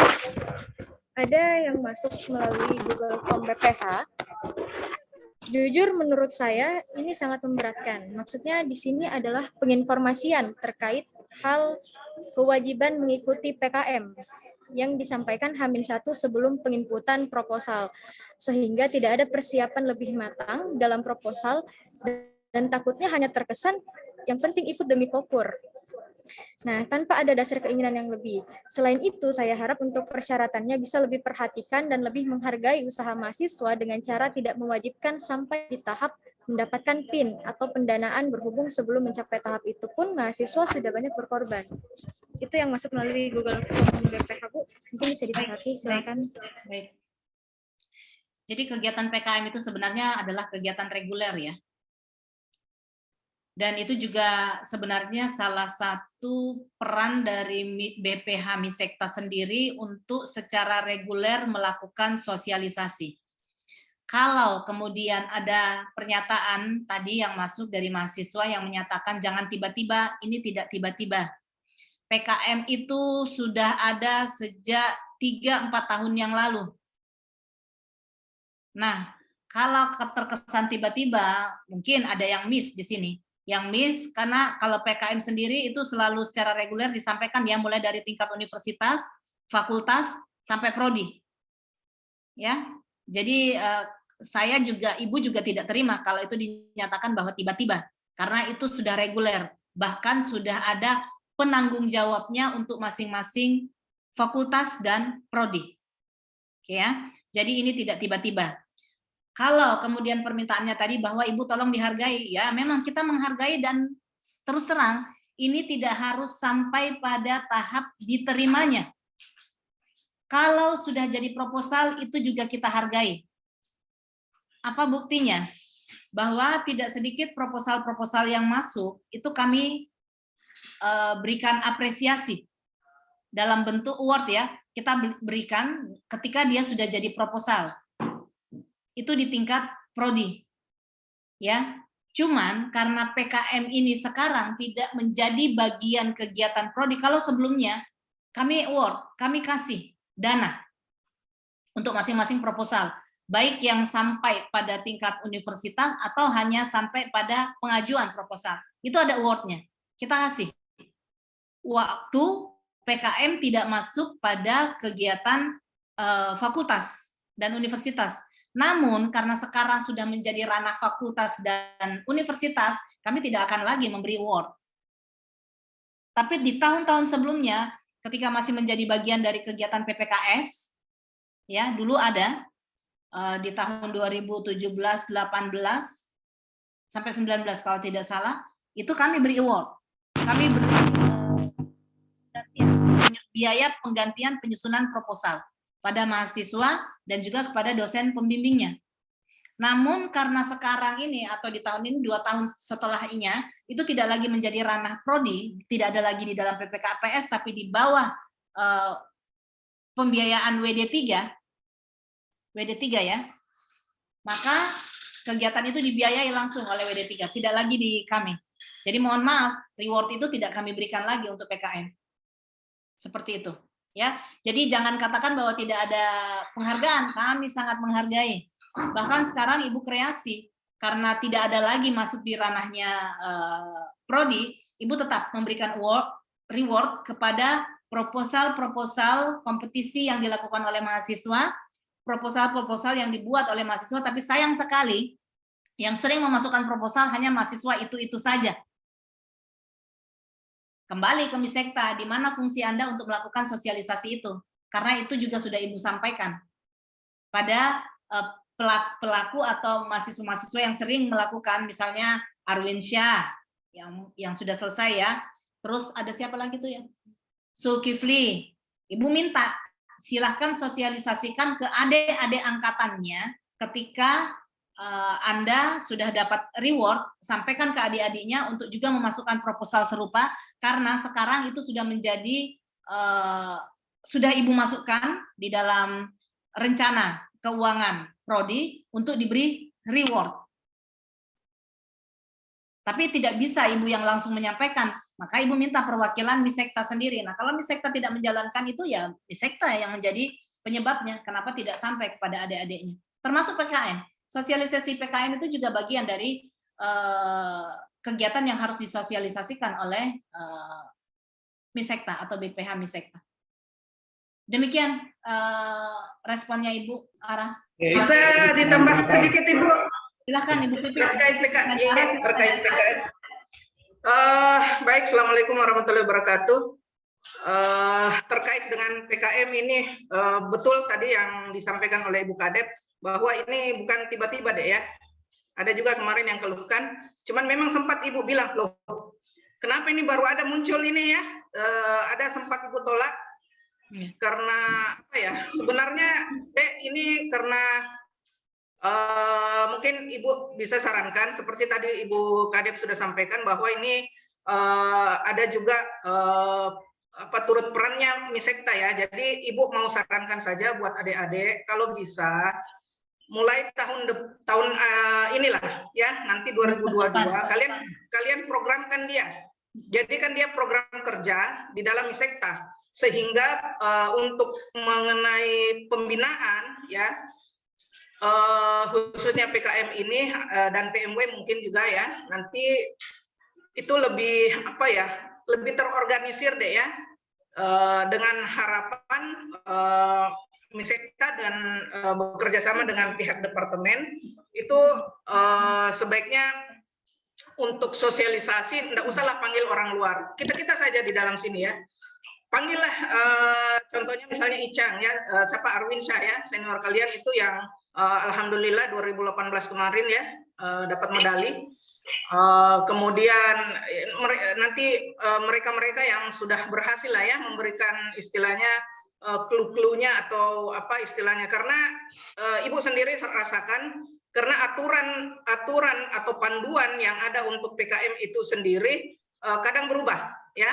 Tahun ini kayaknya ada lagi perubahan ya, jadi Ibu sendiri juga masih perlu untuk apa istilahnya tahu di situ ya, karena andalan untuk Fakultas Pertanian sendiri sudah pergi ya selama-lamanya. Jadi untuk PKM itu, jadi kalau bisa adik-adik ya, Ibu sarankan bekerja sama dengan departemen, bikin adik-adik yang Misekta bikin program kerja lah ya untuk sosialisasi itu. Jadi tidak ada lagi seperti yang tadi disampaikan ya, kata tiba-tiba ya, karena ini sudah program apa rutin ya tiap tahun ya, seperti itu barangkali adik-adik ya. Jadi harapannya, dan tidak lagi seperti ini kalau misalnya deadline-nya, supaya kalau misalnya mau upload kayak ini, semalam kan deadline-nya ya untuk upload di SIM Belmawa itu terjadi crash. Kenapa? Karena semuanya mau masuk. Jadi kalau bisa harapan kita ya adik-adik jauh sebelum jamnya untuk deadline itu sudah bisa masuk. Jadi insya Allah tidak akan ada masalah ya. Jadi seperti itu barangkali tambahan dari saya. Makasih. Ya. Terima kasih Bu Kadep. Sedikit Bu Kadep tambahkan. Ya, silakan Pak Mahyudin, silakan. Ya. Terima kasih. Terkait dengan PKM ini, saya hanya mau memberikan sebenarnya semangat ya kepada mahasiswa. Itu saya harapkan jangan berpikir rewot mengenai ini. Kenapa? Karena justru ini itu sangat membantu Anda ke depan. Saya ingin menceritakan baru-baru ini ya, awal bulan lalu itu S2 Agribisnis di asesmen oleh asesor akreditasi internasional PIBA. Satu temuannya yang cukup memberi kami pemikiran ya, lulusan S2 Agribisnis ya. Kenapa katanya jurusannya agribisnis tetapi alumninya sebagian besar itu justru tidak jadi pebisnis. Dia malah justru lebih 50% itu jadi dosen di perguruan tinggi swasta ya. Itu. Nah, dia bahkan telusuri di mana lemahnya sistem kurikulum kami. Ternyata memang itu hubungan antara kegiatan pembelajaran kita dengan dunia industri memang itu lemah. Ya, dan kami juga sudah pernah melakukan diskusi ya dengan, bahkan kami mendatangkan ketua Asosiasi Pengusaha Indonesia dan saya kira beberapa kalian juga hadir. Ternyata di dunia industri itu katakanlah untuk menerima karyawan baru, dia justru lebih percaya pada CV-nya yang menunjukkan pengalaman bekerja pada bisnis, memiliki pengalaman kerja di dunia industri, ya kalau dalam CV-nya. Jadi dia sudah menjalankan atau punya pengalaman melakukan sesuatu, ketimbang misalnya di dalam CV-nya itu hanya mencantumkan pelatihan dan seterusnya, gitu ya. Tetapi kalau dia yakin bahwa ini sudah punya pengalaman kerja, ya, pengalaman mengelola bisnis misalnya, itu jauh dia lebih percaya.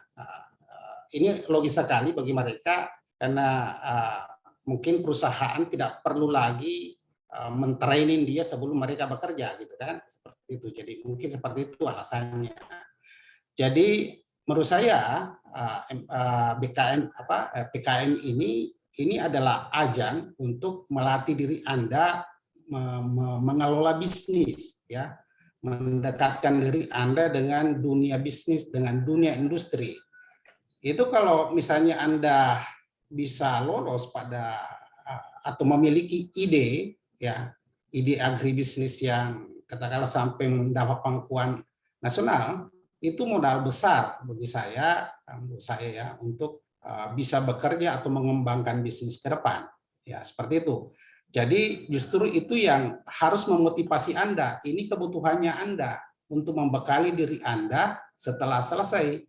Jadi jangan mengerjakan PKM itu hanya sekedar mengejar reward itu.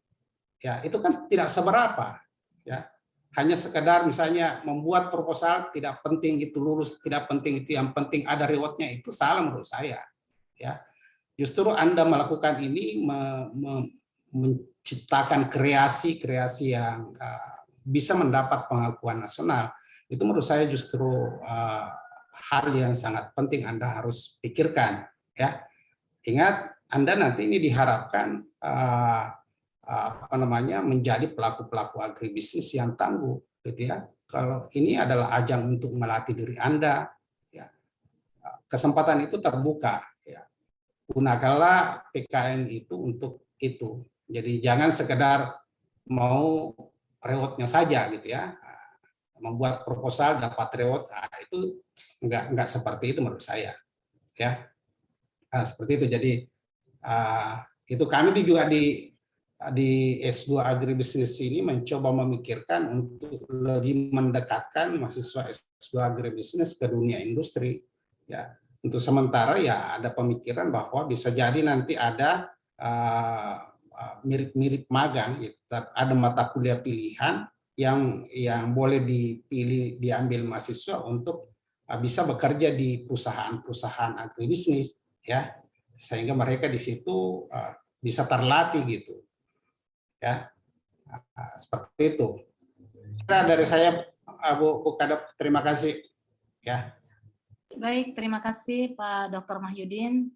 Selamat bergabung Prof. Darmawan pada kegiatan dialog akademik mahasiswa Ibu Ramadhani.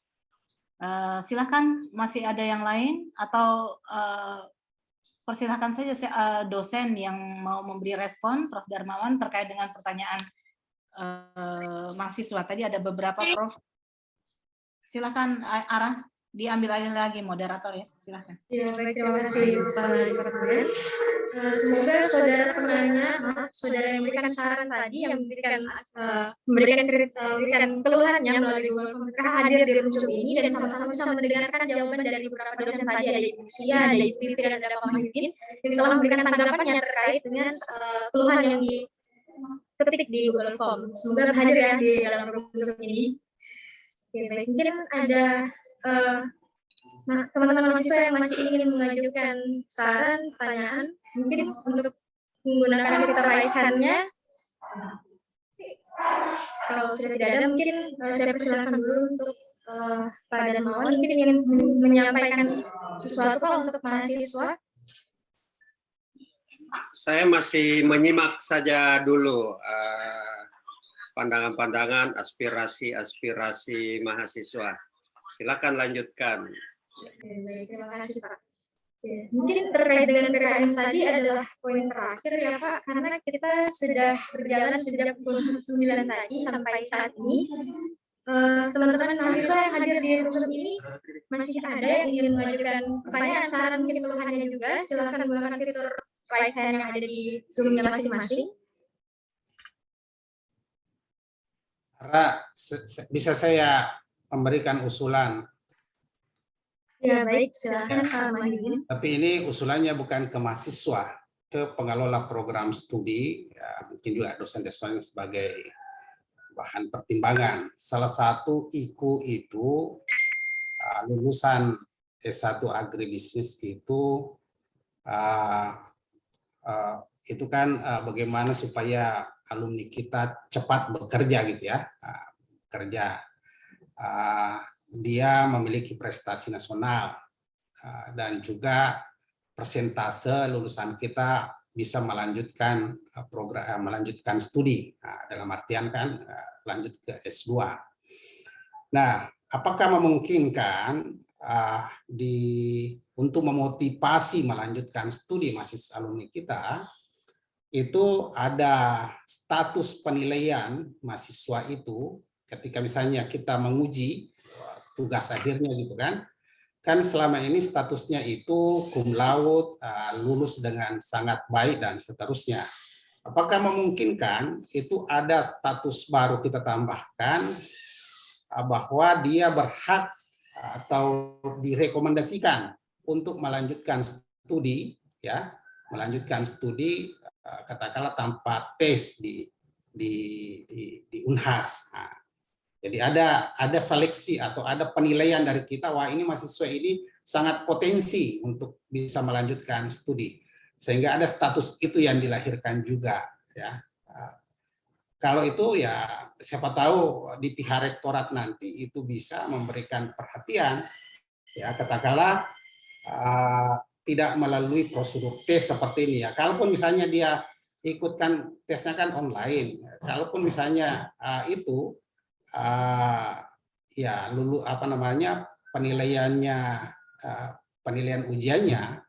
penilaian ujiannya itu kan bisa saja kita langsung tidak perlu lagi kita lihat ya, semua yang direkomendasikan itu bisa diterima gitu, seperti itu. Nah, apakah tapi ini untuk program studi bukan untuk mahasiswa gitu ya, menurut saya seperti itu. Ini untuk memotivasi, kan beda itu kalau ada status seperti itu yang dia sampaikan ke orang tuanya, mungkin itu orang tuanya akan mendukung gitu ya, seperti itu. Ya. Oke, saya kira itu sekedar pertimbangan saja ya. Apakah memungkinkan itu? Terima kasih. Baik, terima kasih Pak Mahyudin.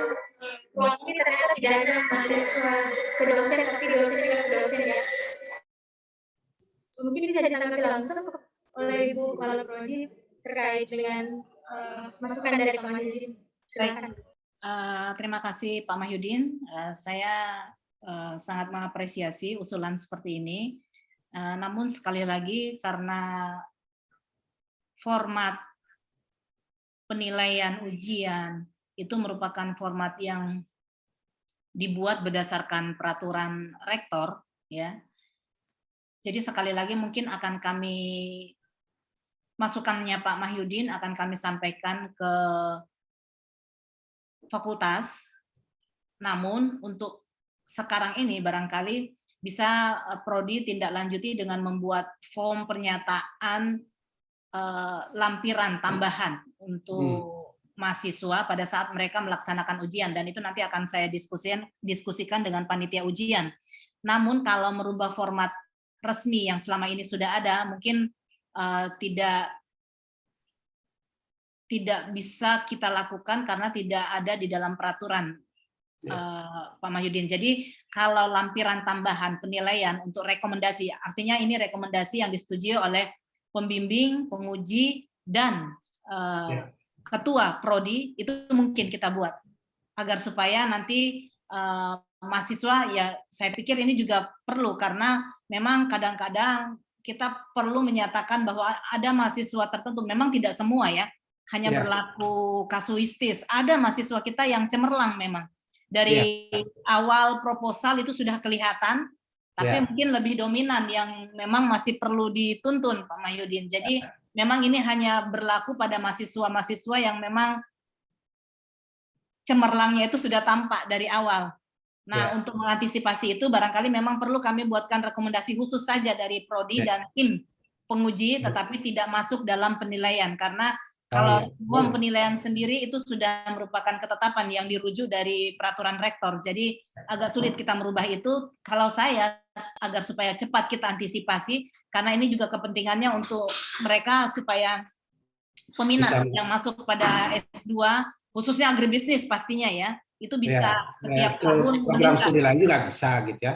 Bahkan keluar. Kan itu juga justru bagus itu menurut saya, karena biasanya kan kalau mahasiswa kita mau lanjut itu pasti selalu dia hubungi dosen-dosen yang memberikan rekomendasi.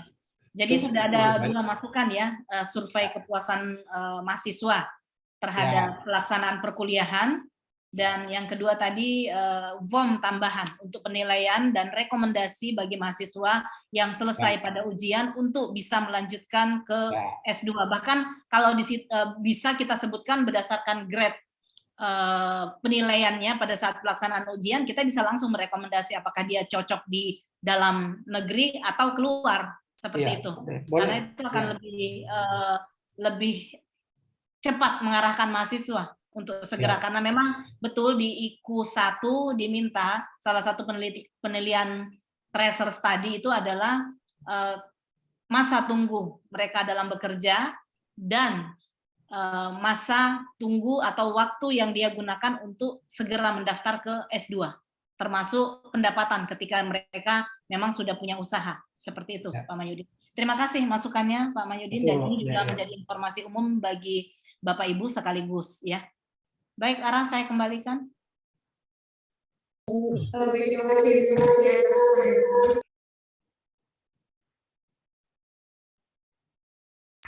Baik, mungkin sebelum saya tutup, ada satu pertanyaan lagi yang mungkin bisa ditanggapi oleh Ibu Padep atau beberapa dosen yang hadir pada Zoom ini. Ada satu lagi Ibu dari mahasiswa angkatan 2019. Pada Kokur itu diwajibkan terisi asdos, prestasi, dan PKM. Nah, sedangkan menurut mahasiswa hal ini cukup memberatkan. Di mana? Sorry, saya tidak terlalu respon penjelasannya. Coba ulangi, agak bergema tadi. Bergema suara mau Ara. Oh ya, maaf. Untuk poin-poin di Kokur itu diwajibkan terisi terkait asdos, prestasi, sampai PIN PKM-nya, Bu. Nah, sedangkan mahasiswa ini katanya ini cukup memberatkan bagi mahasiswa. Di sela-sela harus menjalani perkuliahan juga, kemudian harus terisi Kokurnya terkait dengan poin-poin tadi, itu mungkin cukup memberatkan kata mahasiswanya, Bu. Jadi bagaimana, mungkin bisa ditanggapi, silakan. Apa tadi persyaratannya Kokur? Apa poin-poin detailnya? Asdos. Apa? poinnya ada asisten dosen, prestasi, sampai tim PKM. Oh ya, baik Prof. Ya, artinya sudah ada pengalaman sebagai asisten dosen itu menjadi penilaian, kemudian prestasi akademik, apalagi Ara? Pernah ikut dalam lomba-lomba ataupun PKM ya? Itu jadi walaupun tidak semua dari poin itu harus dipenuhi semua ya Ara, tetapi dipilih salah satunya.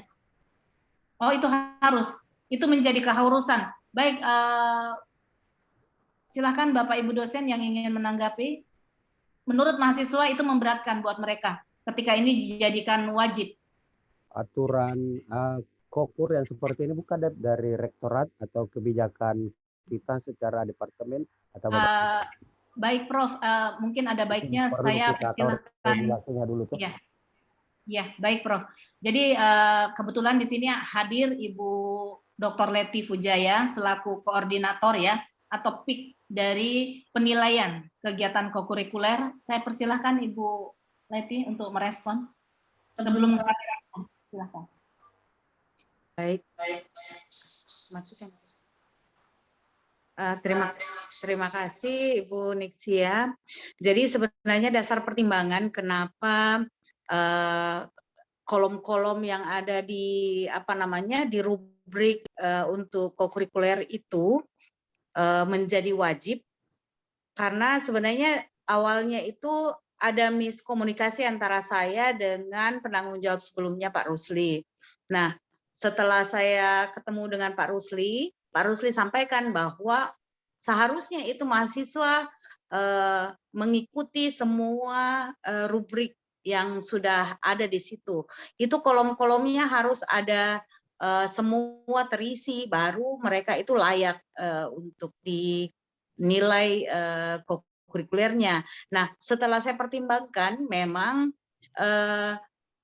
sebenarnya tidak terlalu menyulitkan juga. Kenapa? Misalnya, mungkin yang agak berat, yang prestasi itu, yang mahasiswa anggap berat, yang prestasi karena mereka harus masuk di dalam kompetisi satu kegiatan begitu. Tapi kan kompetisi itu banyak sekali. Kita tidak membatasi kompetisi seperti apa di tingkat jurusan pun itu kan masuk kompetisi. Begitu. Itu harus ada isinya. Misekta bikin kompetisi kemudian kau juara, kan itu sudah masuk penilaian begitu. Jadi menurut Ibu sebenarnya itu tidak terlalu berat. Dan ini Ibu melihat bahwa mahasiswa itu sebenarnya punya potensi. Tapi kalau tidak didorong begitu dengan satu syarat kewajiban, mereka kayak ogah-ogahan, padahal dia sebenarnya mampu. Nah, sebenarnya tujuannya Ibu supaya mahasiswa itu semacam ada dorongan begitu supaya tidak terlalu santai begitu, padahal mereka potensinya bagus. Karena beberapa dari mahasiswa itu sudah menunjukkan begitu kemampuannya setelah sedikit demi sedikit kita wajibkan itu. Misalnya di PKM, ya, PKM, PMW. Nah, kan sudah kelihatan itu mahasiswa sosek ada yang sudah bisa memenangkan pendanaan nasional. Begitu. Nah, ini sebenarnya untuk mendorong mahasiswa. Nah, kalau PKM dan PMW itu kan tidak harus sampai didanai, tetapi sudah ada lembar pengesahan bahwa memang proposalnya itu sudah disubmit, sudah masuk begitu. Dan saya kira itu tidak terlalu berat. Nah, yang prestasi juga kan tidak dibatasi bahwa harus nasional, harus internasional, kan tidak. Biar lagi tingkat RT bisa, Jito. Ya. Biar tingkat komunitas kecil mahasiswa. Iya. Tetapi kamu dilatih untuk berkompetisi. Sebenarnya itu tujuannya. Tapi ini kembali lagi di forum ini bagaimana tanggapan beberapa dosen. Saya itu saja barangkali penjelasan dari saya. Terima kasih. Kalau yang asisten Baik, dosen. Leti, terima kasih. Silakan Bapak Ibu dosen Prodi Agribisnis yang ingin asisten merespon. dosen, Dr. Leti, bagaimana jalan keluarnya ya? Jadi sebenarnya kalau mahasiswa mengeluh bahwa ini terlalu berat, tadi sudah dijelaskan Ibu Leti, tidak harus lolos. Bukti saja bahwa Anda sudah pernah mendaftar, ikut kompetisi, tidak harus juara. bukti saja bahwa Anda sudah pernah menyusun proposal, tidak harus juara, itu juga seperti itu. Jadi sebenarnya bukan hal yang negatif ya, justru ini bentuk support kami kepada mahasiswa agar supaya semua aktif. Tadi unitnya bisa bukan hanya Misekta, kalau ada lomba 17 Agustusan, mungkin masuk juga kalau dia juara. Nanti panjang. Seperti itu. Silakan Prof. Masih mute suaranya Prof. Darmawan. Oh ya, enggak kedengaran ya suara saya? Belum kedengaran, Prof. Kedengaran, Prof, kedengaran. Kedengaran, Ji. Kedengaran saya. Ya, sudah, Prof, sudah. Mungkin yang tadi Dr. Leti perlu ini juga yang asisten dosen. Bagaimana kita memikirkan kalau itu kolom asisten dosen, maksudnya mahasiswa pernah menjadi asisten dosen ya? Itu berarti kita harus memikirkan rasio mata kuliah dengan mahasiswa yang akan dilibatkan menjadi asisten dosen. Kalau kolom ini harus terisi semua, berarti semua mahasiswa perlu punya pengalaman menjadi asisten dosen dalam ketajaman, dalam penguatan akademisnya begitu. Mungkin yang perlu kita pikirkan bagaimana rasio mata kuliah dengan jumlah mahasiswa per angkatan. Apakah memungkinkan setiap mata kuliah mengangkat asisten dosen? Iya. Ada seperti itu ya? Tapi Prof, jadi itu juga sudah saya pikirkan. Kemudian kenapa itu tetap? Karena saya tidak membatasi bahwa harus asisten dosen di prodi kita. Nah kan banyak sekali saya memberikan contoh ke mahasiswa waktu kita kuliah itu kan kita asisten di Unismu, kita asisten di UMI begitu. Dan itu yang akhirnya yang asisten dosen yang sekarang jadi dosen di Unismu kan yang bekas asisten dosen begitu Prof. Jadi sangat luas begitu sangat luas ruangnya. Tidak diwajibkan bahwa dia harus asisten dosen di prodi agribisnis. Tetapi harus ada bukti bahwa memang mereka pernah menjadi asisten mata kuliah begitu, Prof. Jadi apa kesulitannya mahasiswa menjadi asisten dosen? Apakah sudah ada fakta bahwa mahasiswa mengalami kesulitan di dalam memperoleh bukti bahwa pernah menjadi asisten dosen? Mungkin yang bertanya tadi bisa menampilkan fakta begitu, bahwa jangan sampai ini dibilang sulit, menyulitkan, lebih bersifat asumsi begitu. Mungkin perlu fakta-fakta bahwa begini maka dikatakan sulit. Betulkah ada yang mengalami kesulitan begitu? Jangan sampai hanya asumsi bahwa ini sulit begitu. Mungkin bisa yang bertanya tadi lebih mengklarifikasi begitu. Mungkin tadi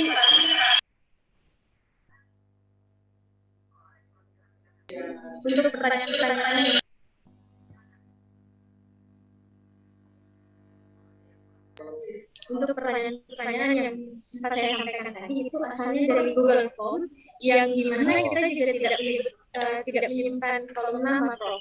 Tetapi mungkin yang menyulitkan adalah proses seleksinya mungkin, Prof. Ya mungkin Kaprodi bisa jawab ini. Dulu memang kan pernah kita ada era di mana kita setiap mata kuliah itu menyeleksi asisten, Prof ya. Saya ingat itu era. Tetapi kan pernah juga kita putuskan tidak menerima lagi istilah asisten dosen. Nah, saya tidak tahu sekarang ini apakah betul ada kebijakan baru bahwa setiap mata kuliah diperbolehkan menyeleksi atau memilih ya atau mengambil dari mahasiswa menjadi asisten mata kuliah. Apakah ada kebijakan seperti itu ya? Mudah-mudahan Ya, karena jujur selama ini beberapa prodi belakangan ini mata kuliah yang saya ampu itu setahu saya tidak ada proses menyeleksi atau menerima asisten dosen mahasiswa ya menjadi asisten dosen. Saya tidak tahu untuk mata kuliah lain ya seperti itu. Ya, mungkin Ibu Nixia bisa klarifikasi itu apakah ada gitu ya. Ya. Baik Pak Darmawan, Prof Darmawan dan Pak Dr. Mahyudin, terkait dengan asisten, memang tadi juga saya diskusikan sebenarnya untuk asistensi ini sebagai fungsi sebagai asisten juga sudah disosialisasikan, khusus kokurikuler sudah disosialisasikan ke mahasiswa jauh hari sebelumnya. Cuman memang ada sebagian mahasiswa yang informasinya utuh, ada juga yang tidak. Untuk mahasiswa yang memang aktif mencari informasi, itu tidak menjadi kendala ketika harus menjadi asisten di mata kuliah. Dan faktanya memang, ada mahasiswa, satu orang misalnya, contoh, itu bisa jadi asisten di 5-4 mata kuliah. Memang tidak semua mata kuliah butuh asisten dosen, karena ada mata kuliah tertentu yang memang tidak ada prakteknya, tidak ada, memang hanya teori saja, maka kemudian di situ tidak akan muncul peluang atau rekrutmen terhadap asisten. Jadi dulu yang kita tetapkan adalah mata kuliah sebelum masa pandemi ya, mata kuliah yang memang ada praktikumnya, ada praktek lapangnya. Nah, di situ akan terbuka kesempatan bagi seluruh mahasiswa untuk mengajukan diri menjadi asisten. Utamanya sebenarnya untuk mata kuliah seperti kewirausahaan, eksperensial. Di situ penerimaan mahasiswa sebagai asisten itu cukup besar. Dan syarat menjadi asisten ini tidak berulang-ulang ya. Sekali selama mereka menjadi mahasiswa dengan durasi waktu 3-4 tahun kuliah rata-rata ya, itu hanya sekali diminta. Jadi sangat minimal sekali. Jadi itu sangat potensial sekali, artinya peluangnya itu bisa dinikmati atau diikuti oleh semua mahasiswa. Karena mata kuliah dari semester 1, 2, 3, dan seterusnya itu sangat beragam, walau memang tidak semua ya. Tadi sudah disampaikan juga oleh Bu Leti, jadi ketentuannya hanya minimal 1 kali menjadi asisten selama 8-10 semester ya, maksimal. Ketika mereka kuliah pada prodi ini. Seperti itu Pak Mahyudin, Prof. Da. Ya, artinya kalau mahasiswa menganggap itu berat, paling jauh yang bisa kita antisipasi dari prodi sosialisasikan kepada dosen-dosen mata kuliah yang memungkinkan merekrut asisten minimal 1 kali saja mahasiswanya menjadi asisten, jangan ada yang sampai 5 supaya semua mahasiswa mendapat kesempatan menjadi asisten begitu, karena harus dia isi semua 3 kolom tadi itu artinya semua mahasiswa perlu menjadi asisten. Kemudian yang punya relasi di kampus lain bisa menjadi asisten, manfaatkan itu, dan kalau sudah dapat di situ, tidak usah lagi ambil jatah di prodi agribisnis supaya temannya yang lain kebagian juga. Mungkin seperti itu arah pengaturan kita di pihak prodi untuk merespon ini. Begitu, Bu Kades. Sebenarnya ini Prof, termasuk juga karena banyak mahasiswa kadang-kadang kalau misalnya saya panggil minta maaf Bu, saya kasih bimbel dulu. Jadi mereka itu bekerja di bimbel-bimbel, Prof. Jadi itu juga sebenarnya bisa termasuk sebagai asisten begitu. Itu bisa saya sudah sampaikan waktu sosialisasi kokurikuler, dan banyak mahasiswa kita yang ambil itu sebagai apa namanya pengajar di bimbel. Itu bisa, Prof. Yang penting ada keterangan dari lembaganya. Saya kira menurut saya ini tidak berat, hanya mahasiswa sudah terlanjur dimanja. Jadi mereka itu cuma memenuhi, kan sekarang saya batasi untuk untuk kolom seminar, webinar, sertifikat itu dibatasi. Nah, selama ini mereka itu sampai 50-an, 60-an itu yang penuh sehingga nilai kokurnya itu bisa A. Padahal kan kalau webinar dia cuma pasang kamera saja. Join, pasang kamera untuk peningkatan kompetensi mahasiswa kita menurut saya tidak terlalu bagus begitu dampaknya. Nah, kita kan mau mencetak mahasiswa-mahasiswa yang punya kompetensi yang bagus. Nah, menurut saya dengan jadi asisten, dengan memicu mereka, mewajibkan untuk ikut kompetisi, saya kira ini menggembleng mahasiswa. Dan saya yakin mahasiswa kita bisa. Kita jalankan dulu lah. Karena ini kan baru mau diterapkan untuk anak 2019. Baru belum ada belum ada track record bahwa ada yang gagal tidak bisa dinilai kokurnya karena tidak terisi kolomnya. Ini ketakutan mahasiswa saja yang menurut saya sebenarnya belum berdasar. Mereka belum coba. Ini mental yang sebenarnya mau kita gembleng karena belum dia coba ciut mianunya sudah baper duluan begitu. Jadi itu saya kira Prof, itu penjelasan dari saya. Kalau misalnya Bu Leti, kalau misalnya ada mahasiswa senior membimbing adik kelasnya pada kegiatan PKM itu, melahirkan proposal, bahkan bisa tembus, apakah itu bisa diakui sebagai asisten?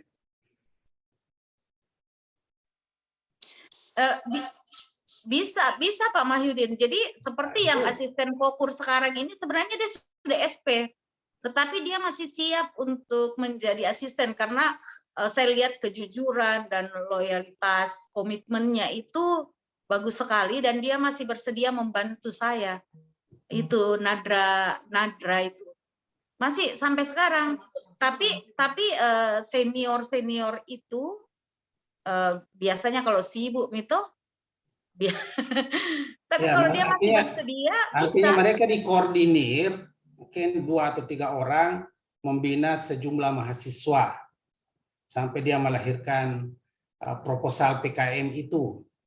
Nah, apakah kegiatan membimbing atau membina adiknya itu bisa diakui sebagai kegiatan asisten? Menurut saya boleh, bisa. Boleh. Iya. Sepanjang itu diadukan oleh jurusan misalnya kan? Boleh semua. Jadi begini Pak Mahyudin, ini sebenarnya kan rubrik untuk kokurikuler itu ada levelnya. Nah, kalau misalnya dia seperti itu, nah yang memberikan keterangan bahwa dia menjadi asisten pendamping untuk pembinaan beberapa kelompok mahasiswa kan mungkin Misekta yang kasih. Itu poinnya ada sendiri di level Misekta, di level universitas, di level nasional, level internasional itu beda-beda key poinnya. Tetapi tidak masalah Ji, yang penting ada toh. Kan itu yang dipermasalahkan mahasiswa. Nah, ini kan persyaratannya minimal ada 1. Jadi kolom itu tidak kosong begitu. Enggak apa-apa. Tadi saya sudah sampaikan di level Misekta juga kan diakui begitu. Boleh.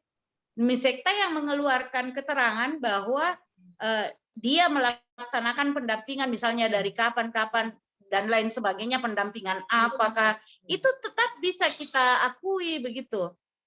Ya. Kecuali jurusan yang mengeluarkan itu pengurus 2017 dan 2018 yang lalu itu semua kegiatannya kita tidak akui karena memang kita kasih sanksi. Kita kasih memang sanksi karena pelanggaran yang dilakukan pengurus. Nah, sanksinya itu semua kegiatan yang dia lakukan diblokir, tidak diakui sebagai poin kokur.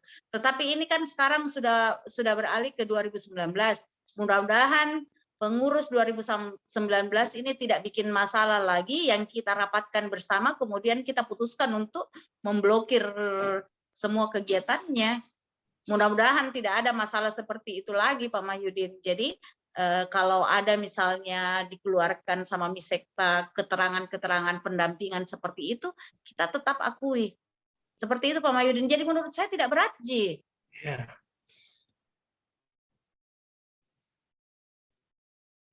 Seperti itu Pak Mahyudin. Ya. Iya.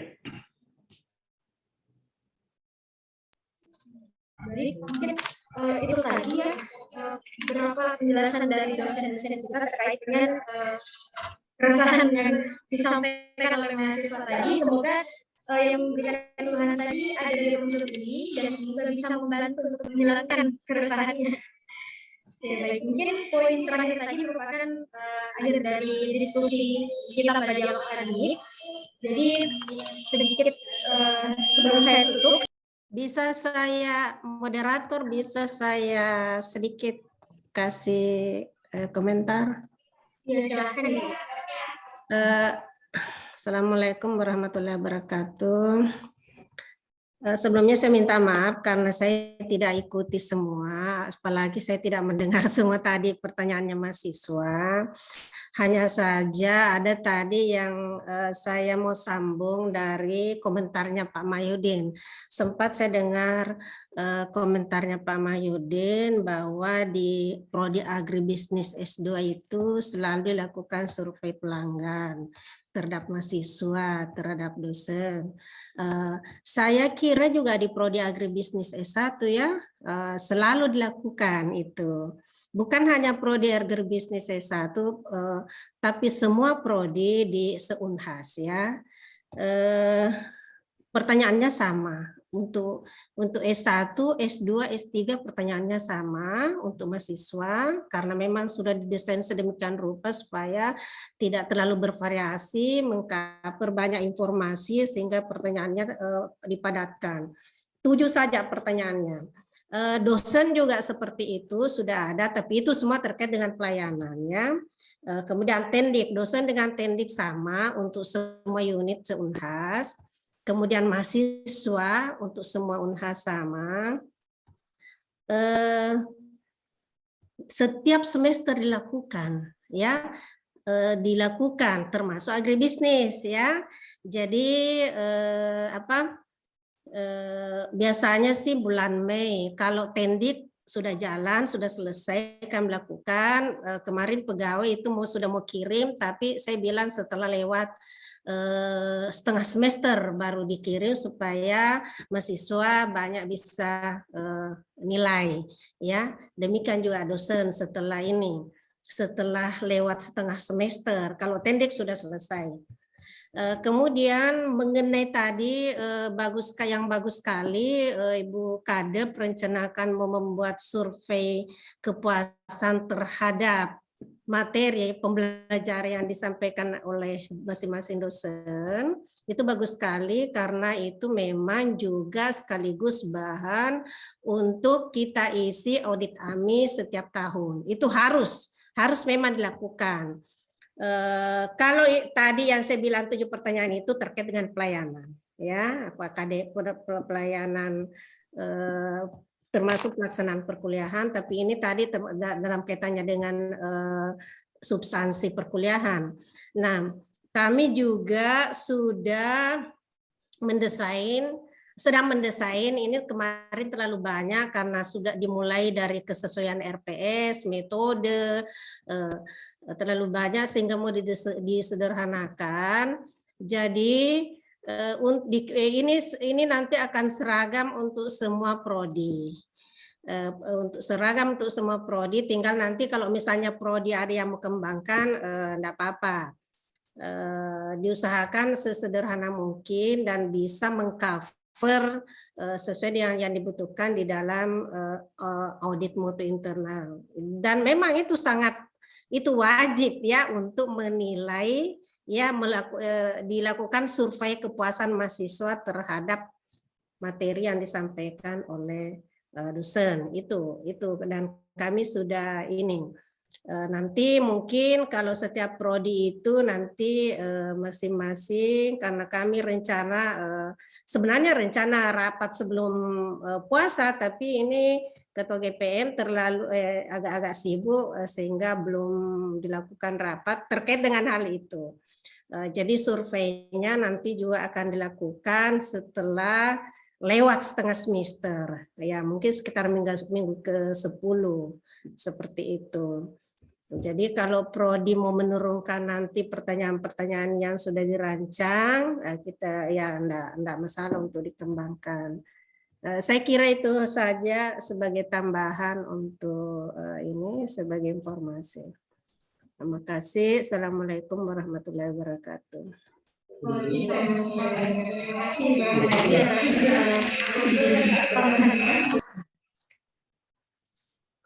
Jadi kalau semester lalu itu sekitar 1.700 mahasiswa yang disurvei, ya, karena 50%.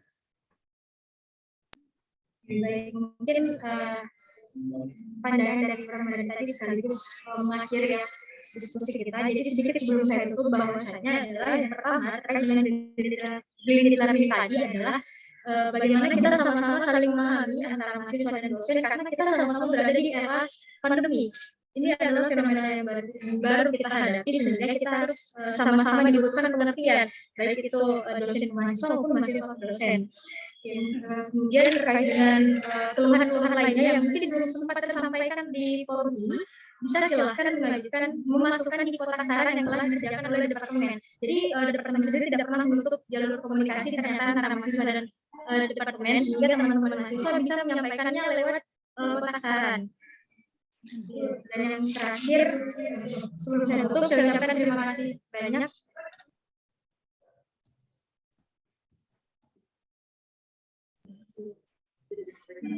Baik, karena waktu juga sudah menunjukkan pukul 11.16, saya ucapkan terima kasih banyak kepada dosen yang telah hadir pada Zoom ini. Terima kasih kepada teman-teman. Terima kasih kepada Ibu Lucia, Ibu Leti, Prof. Didi, Ibu Titi, Ibu Aisyah, Prof. Darmawan, Pak Mahyudin, Prof. Lukis, Ibu Ramadhani yang hadir pada Zoom ini, dan dosen-dosen lain yang mungkin tidak sempat saya sebutkan namanya. Mungkin saya akhiri. Saya pamit undur diri. Assalamualaikum warahmatullahi wabarakatuh. Waalaikumsalam warahmatullahi wabarakatuh. Terima kasih Bapak Ibu dosen Prodi yang sudah berpartisipasi pada kegiatan ini. Selamat pada panitia yang sudah menyelesaikan acara. Terima kasih Bu Heliawati, Bu Ramadhani, Prof. Bulkis, Ibu Leti, Prof. Darmawan, Pak Dr. Mahyudin, Prof. Didi, dan semua dosen Prodi yang tidak saya sebutkan satu persatu. Assalamualaikum, sampai ketemu. Billahi taufiq wal hidayah. Wassalamualaikum warahmatullahi wabarakatuh. Waalaikumsalam warahmatullahi wabarakatuh. Waalaikumsalam warahmatullahi wabarakatuh. Waalaikumsalam. Waalaikumsalam warahmatullahi wabarakatuh.